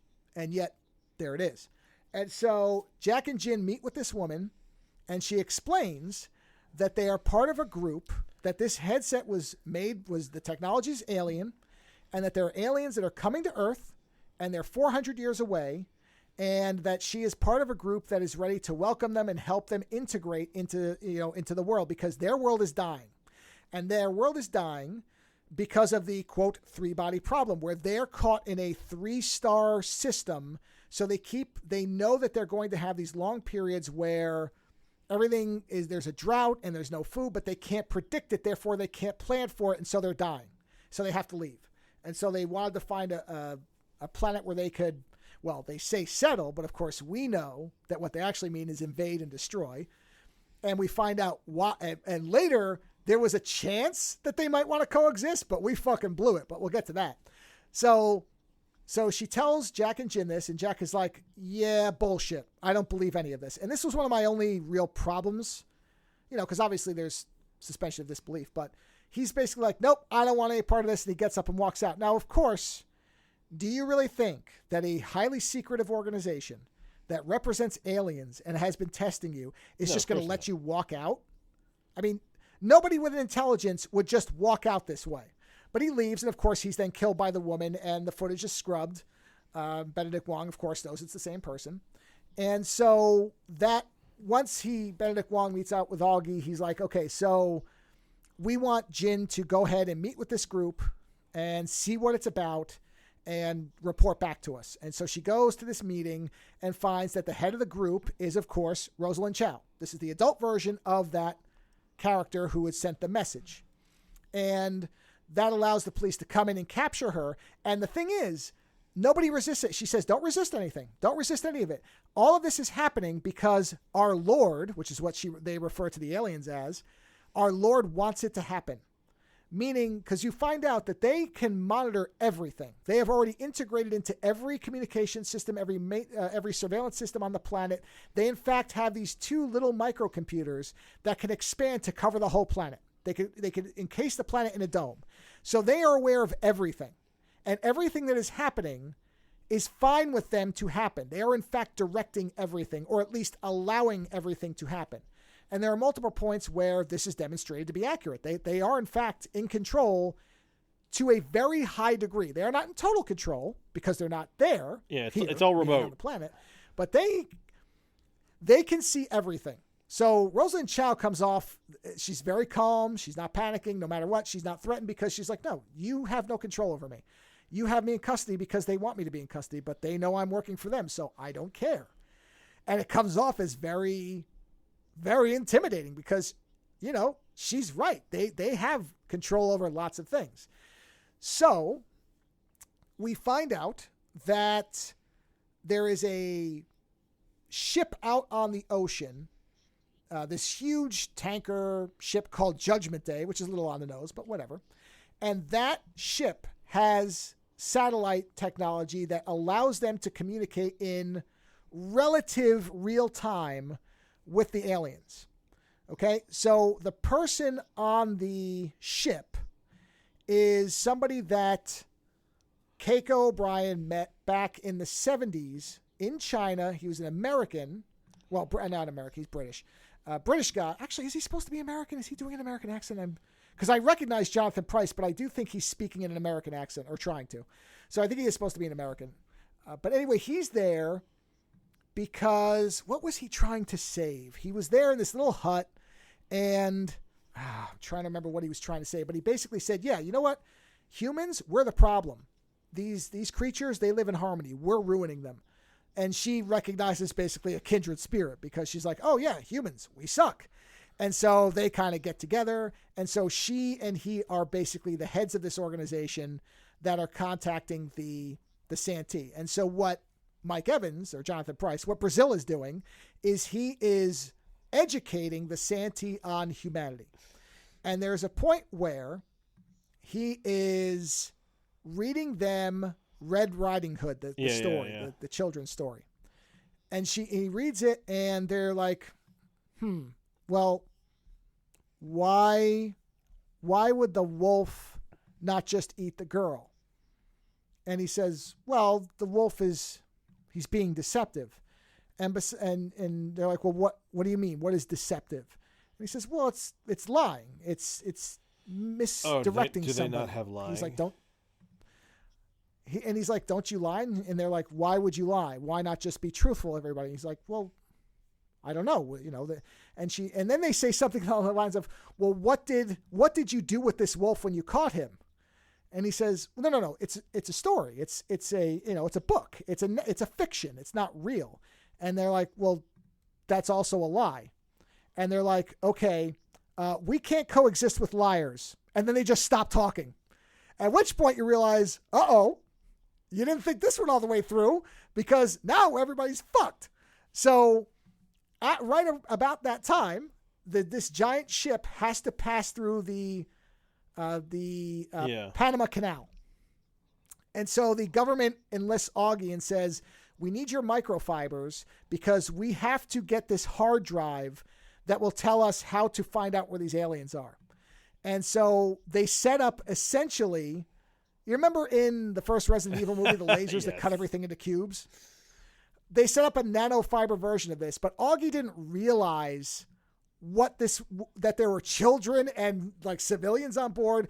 They're all dead. Everything gets sliced. There's like, and she sees a little like child's leg with a foot in the shoe, but it's like, that's all that's left. And so she immediately is like, fuck all of you. And almost to the point where she's like, you know what? That woman, she was right. Cause look what we're doing. And she quits. But that scene is, they made a big deal about that. I guess because I've watched a lot of stuff, it wasn't that big a deal to me, but I kind of get why I wasn't a big kid's deal foot. Yeah, maybe. Just recently, you killed goblin children in fucking Baldur's Gate again, and you walked in and you were like, "Those kids are bastards," and you were like, "Yeah, we have to take them out before they kill us." Yeah, yeah, and then before that too, there was something about.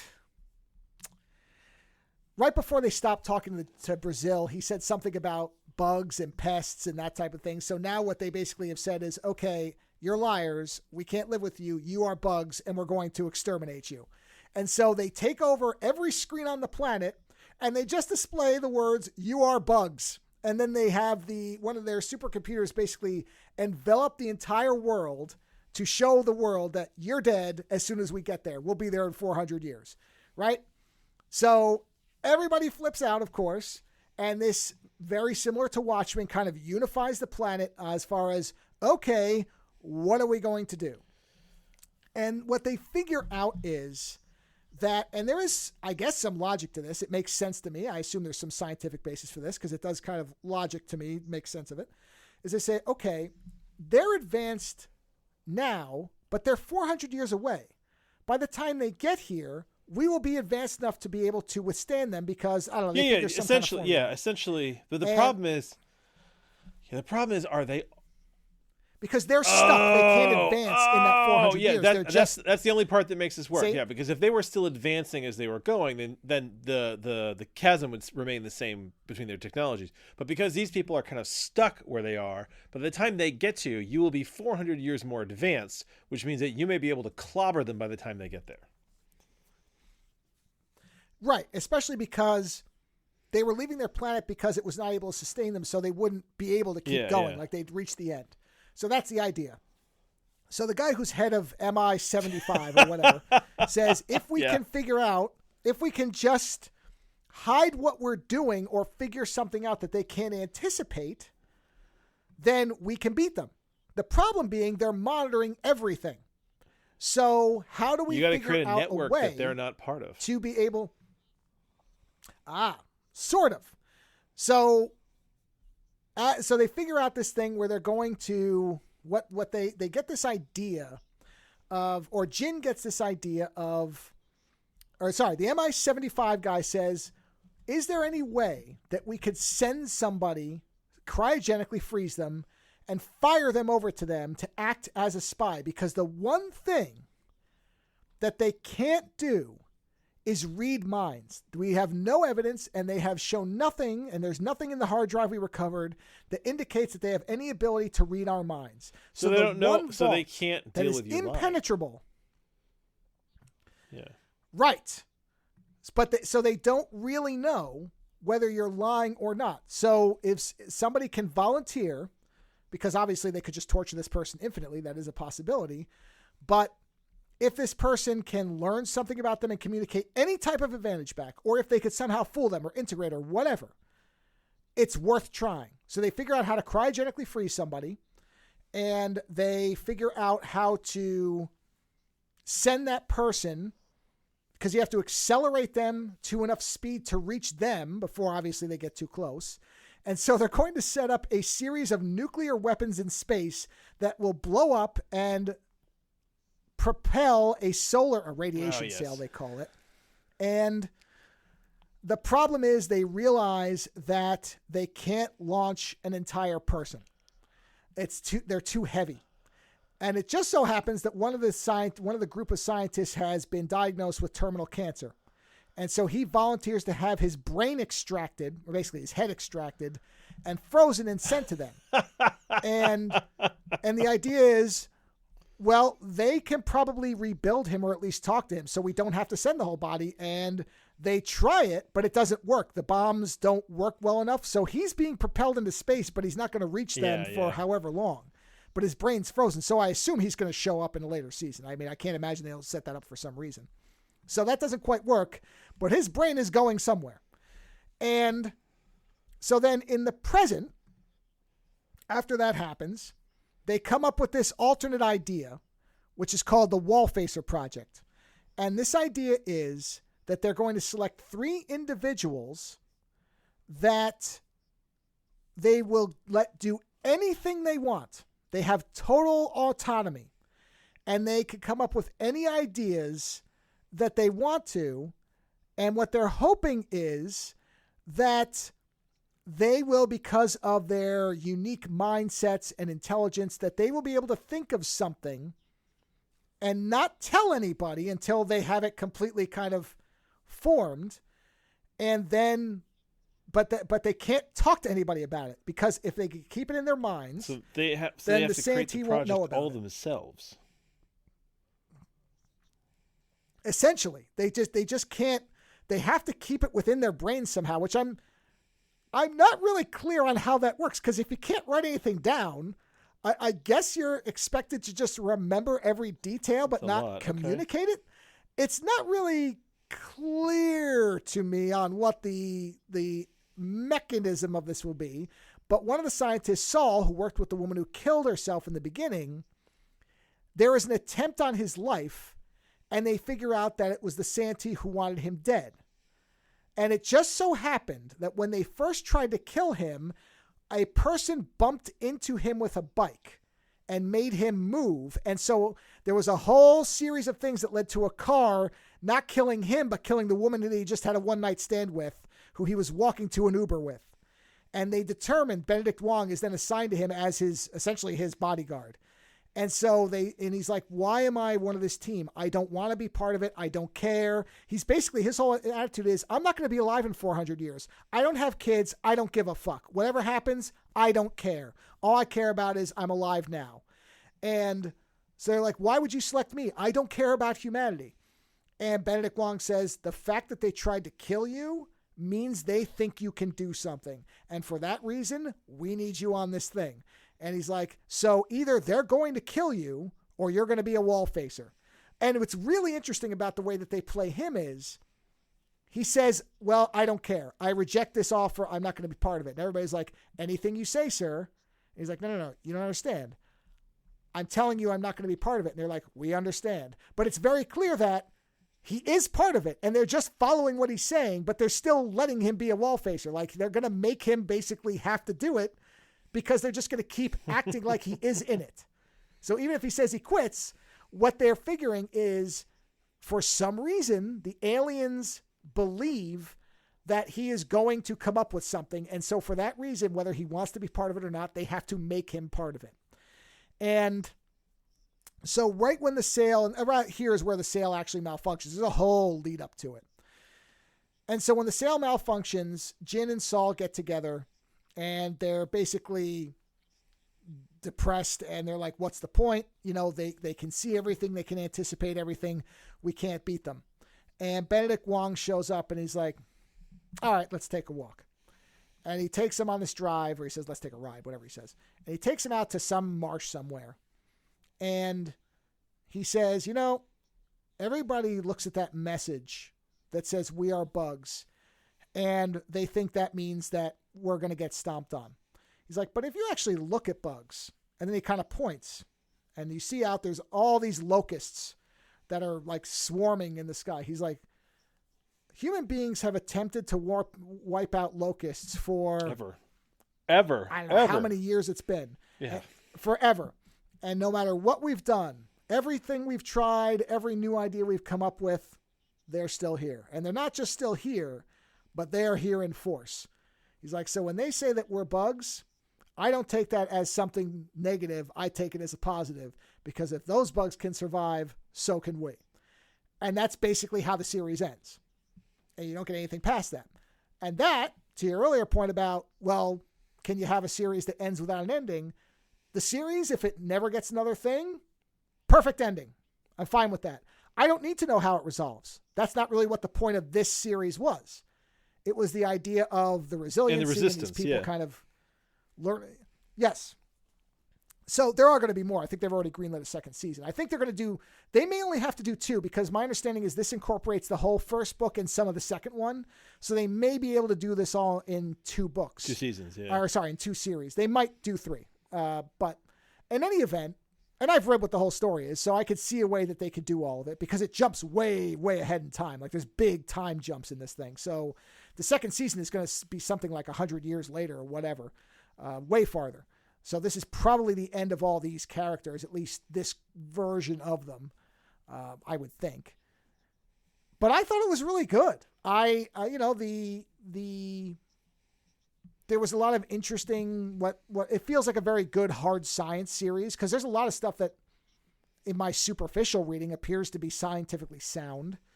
The logic all seems to check out outside of, like I said, a couple of decisions that you can chalk up to, I guess, arrogance or just human infallibility. The effects are really good. It feels like a very well-made series with a lot of good, like everybody in it is really good. The Will character, I really like what they do with him, the one who's dying, because he and the guy who's murdered early on were really good friends, and that guy left him all of his money, and he's in love with the woman who works for MI75, but realizes that, it's not going to work. And there's this whole thing with them that's really sweet and interesting. And I like all the characters are really well done, and they all feel different. They all make sense to have been friends. Like they're connected by their science, but they also get along. They have their little, push and pulls here and there. They have major disagreements here and there, but all the human relationships feel really organic and well done. The science stuff is neat. The way they're trying to figure out how to beat these characters. Like I like the idea that the one thing they can't do is read our minds. So the wall facer thing is an interesting idea, even if I don't really understand how it's supposed to work. Because at some point you're going to have to tell somebody besides yourself. I mean, what are you going to do? Well, this is. I guess you could learn sign language, but they would understand that. Like Fahrenheit. They're going to have to come up. They're going to have to come up with a direct mind interface. That's what's going to happen in the future. They will have a way to link minds directly. It's the only way it can work. I was thinking like Fahrenheit 451, how people become the books that they want to burn. Yeah, but like I said, you have to be able to. You'd have to find a way for 2 people to communicate. Yes, that was new. Yeah. Right. So I'm trying to see if I don't remember what this part, if they explain how they do it. Are you looking ahead? It doesn't. I'm looking on the 3-body wiki just to see what the wall facer thing. Yeah, it doesn't say how they ever were supposed to communicate. Yeah. Apparently they could probably just okay, I sort of get this. It's saying they could just do anything they wanted, meaning they could walk into a building, commandeer a defense system, and start firing lasers into, I don't know, jelly beans, because they thought it would somehow kill them. And nobody could, even if they burned everybody up in the building while they're doing it, like, nope, no problem. Yep, destroy that Jelly Belly factory. We're fine with it. It's okay. So I guess they could just shit. They could just walk into a room and take a shit on a console and say it's going to be. They can monitor you, but they can't predict what you're going to do. Yeah. Right, but neither can anybody here, so they don't have to defend any of their actions. Which, I mean, you could go around and blow up nurseries and say, well, it'll bait them, and I guess they have to make sure that you're not going to go crazy. But outside of that, they can just kill. They can just kill you and elect somebody else. But if it was the Saul guy who apparently was critical, I guess you couldn't kill him because otherwise that rationale falls apart. Which was that why are the aliens trying to kill you? There's something in your particular personality that scares them. Yeah. That's it. That's what they're afraid of. Well, no, it sounds like a lot of fun. Yeah, I thought it was great.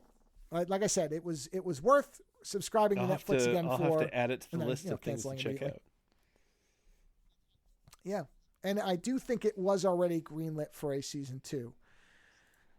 But like I said, honestly, that ending is, I'm sure a lot of people would not be satisfied. I mean, no, it is an ending because it's the whole idea of, hey, it doesn't matter. Look at these bugs. We are bugs. We can do it. Yeah. Right. But for some people, that would not be a satisfying ending. I'm fine with it. I think it's perfectly fine. No, you know what? It's an interesting way to end it. There's some really great science fiction out there right now. Yeah. Yeah. So I really would, I hope at some point they have somebody do a better translation. Oh, the book. Because, you know like what? I said, Now that the show is out, that's probably the book. A better translation. I would think. Yeah, that's what I would assume because it just kind of, it feels very dead. I don't know how else to put it. It is almost like you're reading a report. Not like an AI was asked to generate it, but close. Where some of it just doesn't feel like a human being wrote it, and that's because it's being translated. And of course, there's always problems with that. So I have no doubt that it is literally accurate, but I don't know that it is enjoyable. Yes. Poetically accurate. It does not capture the spirit of the writer very well. Because, of course, it's a machine that is taking the words. Just to seg off really quick, because we're kind of near the end here. So, you know the guy who actually wrote the book for, oh, God, that's the movie that you reviewed about the writer writing the Black Book. Oh, not Stranger Than Fiction. What was it? He's American Fiction. Yeah. Oh, American Fiction. Yeah. Oh, when you said Black Book, I literally pictured a black book. The guy who wrote the book the movie's based off. He's apparently written a lot of shit. He's got a new book coming out where he rewrites Huckleberry Finn from the point of view of the slave Jim. Oh, and I have read some excerpts from it. Oh man, that's funny. At one point in there, you find out that Jim is actually well educated, and that he puts on a show essentially so that he doesn't get kind of like hated and beaten by the white man. And at one point, they show in the book he's got a scene where he's teaching little slave children how to act dumb and sound dumb so that the white man doesn't realize that they kind of have, kind of know what's going on. That makes sense. Yeah, but reading about that guy, the actual author, he's written a ton of books. Like, he seems like an interesting character. I'm actually quite curious now to actually read some of his fiction. So, but yes, sure. Yeah. I mean, based on the movie, I agree. So, I just figured I'd bring that up right at the end here. So, we're talking about book adaptions. Sure. Yeah. Yeah. Like I said, I hope that they do a better translation because I've read the reviews of that book are very good, but a lot of them do point out that if you can't read Chinese natively, you're getting a bit of an inferior experience. It is like text-to-speech translation. Yeah, they'll have to do a new translation at some point soon. I would think so. And that makes sense. It's got money surprised behind by that. People want to read it. Yeah. That's the thing. Now that it has some popular, traction, I'm trying to see if they've confirmed season 2. I think they have. I thought I saw that both Fallout and this have been confirmed for a season 2 already. Because this did review also when it came out very well. So I think it was in the top 10 of Netflix stuff, which is what they really care about. Let's see. There's good news. Blah blah blah blah. Season 2. Yeah, it was. Yeah, it's been in the number 1 spot for a while now. Number 1 show in over 20 countries, so that's a good sign. And 1.6 billion minutes viewed in the first week. Ooh. Okay. Yeah. Well, like I said, if it doesn't, you probably have to adapt the entire thing. I think they can do the entire thing in season 2. They adapted more than the first book in this. So I don't have any doubt they We'll see. could. We'll see how much they I believe want it's to drag 10 it episodes.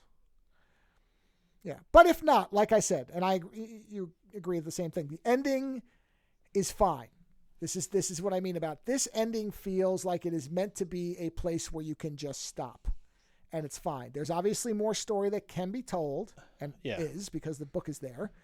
But if it's not, it still ends in a way where it has a resolution of the resolution of the idea. Yeah. Yeah, I mean, it positions it where you can imagine that, okay, they won, or nope, they lost, which, goes back to whether you agree with the one or not. So there you go. But like I said, that's one of the things is she is seen as this monster, and I'm like, no, I get it. No, a person in that situation, yeah, I can see that. Yeah, because entire family is destroyed in because prison. Think of it, in the what depth else would she of do? some of these things, right? You wouldn't know, because what is it? Think of it this way, right? The British were in India, I think, for 200 years, right? So for 200 years, there were Indian people who all they knew was British control. Like it would never end. Right. Right?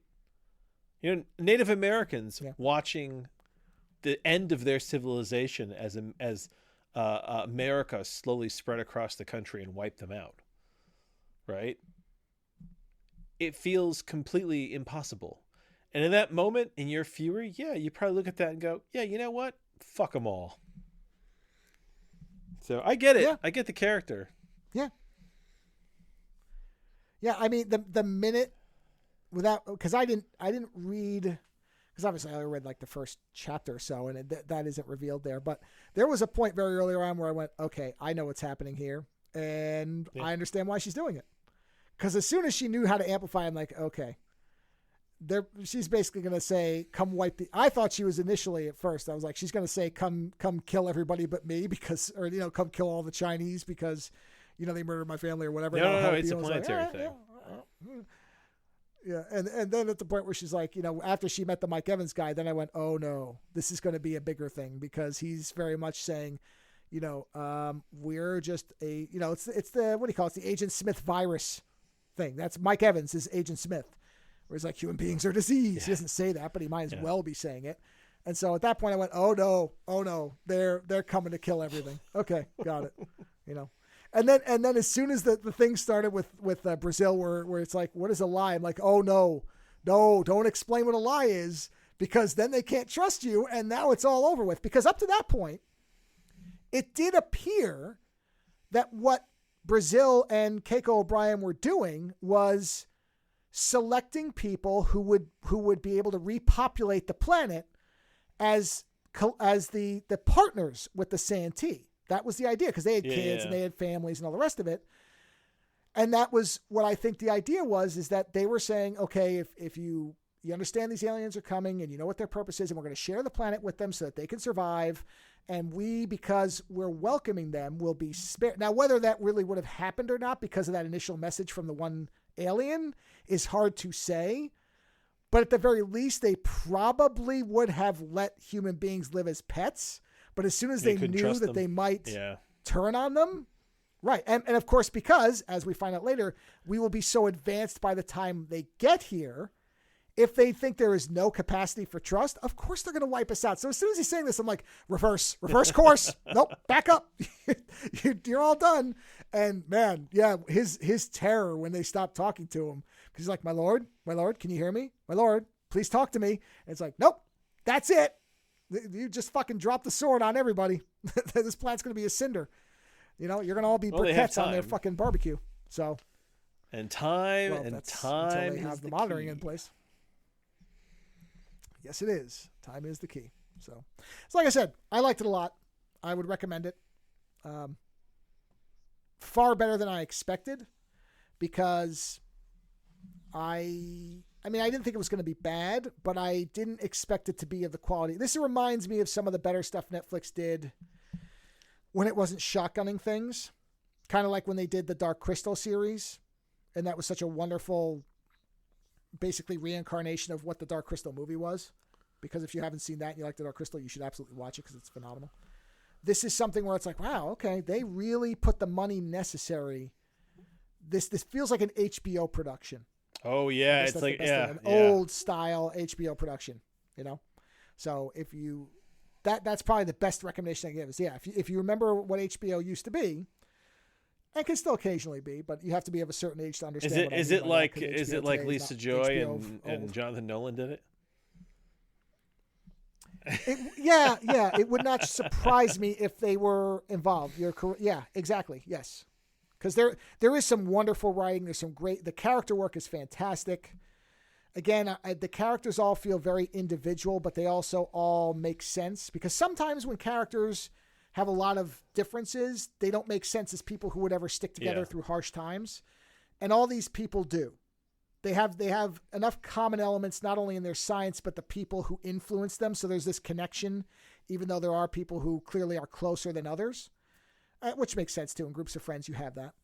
So they feel like real people, and that's what carries everything else. Because you're basically it's an invisible alien that you never actually see, that is represented by a VR ninja woman for all intents and purposes, who's in the game, and you have to kind of buy this threat that's 400 years away and is somewhat ethereal, except when they kind of do these shows of force, which are few and far between. And then there's, the time warping back and forth and the kind of harsh messaging of, yeah, planet's fucked. Come conquer it. Whatever. I'm done. Type of thing. So, yeah, I liked it. There you go. That's so subscribe to Netflix for a month. 2 shows watch it, to watch. Great shows. Yes. I will come back with the final thoughts on Fallout, but I cannot possibly imagine it fumbles the ending in 2 episodes.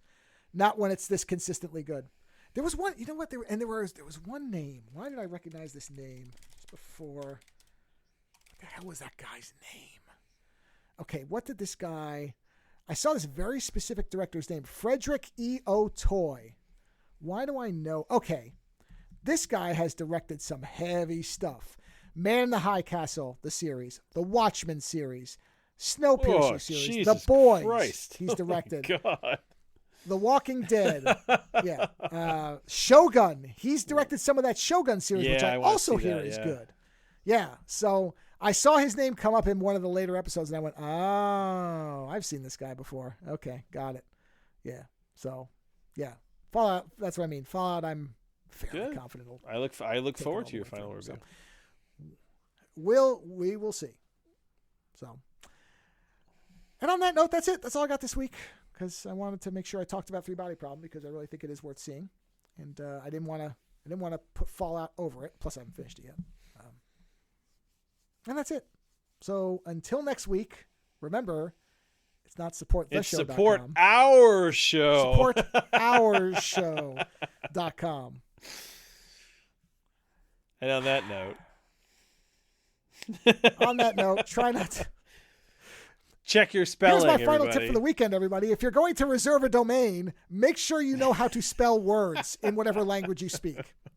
Probably a good rule of thumb generally, but one I guess I should reinforce since apparently at 46 years old, I still can't get that one down. So, yeah, always double check your domains to make sure you know how to spell. On that note, enjoy your weekend. We'll talk to you next week. Visit OzoneNightmare.com to subscribe to new episodes, browse through our back catalog, or to find links to support the show. Follow @OzoneNightmare on Twitter for the latest episode postings and other show information. If 280 characters just isn't enough, you can always email us, theozonenightmare@gmail.com. The opening theme for the show is provided by Heartbeat Hero. The closing theme is provided by Ogre. Please visit and support these artists using the links in the show notes for each episode.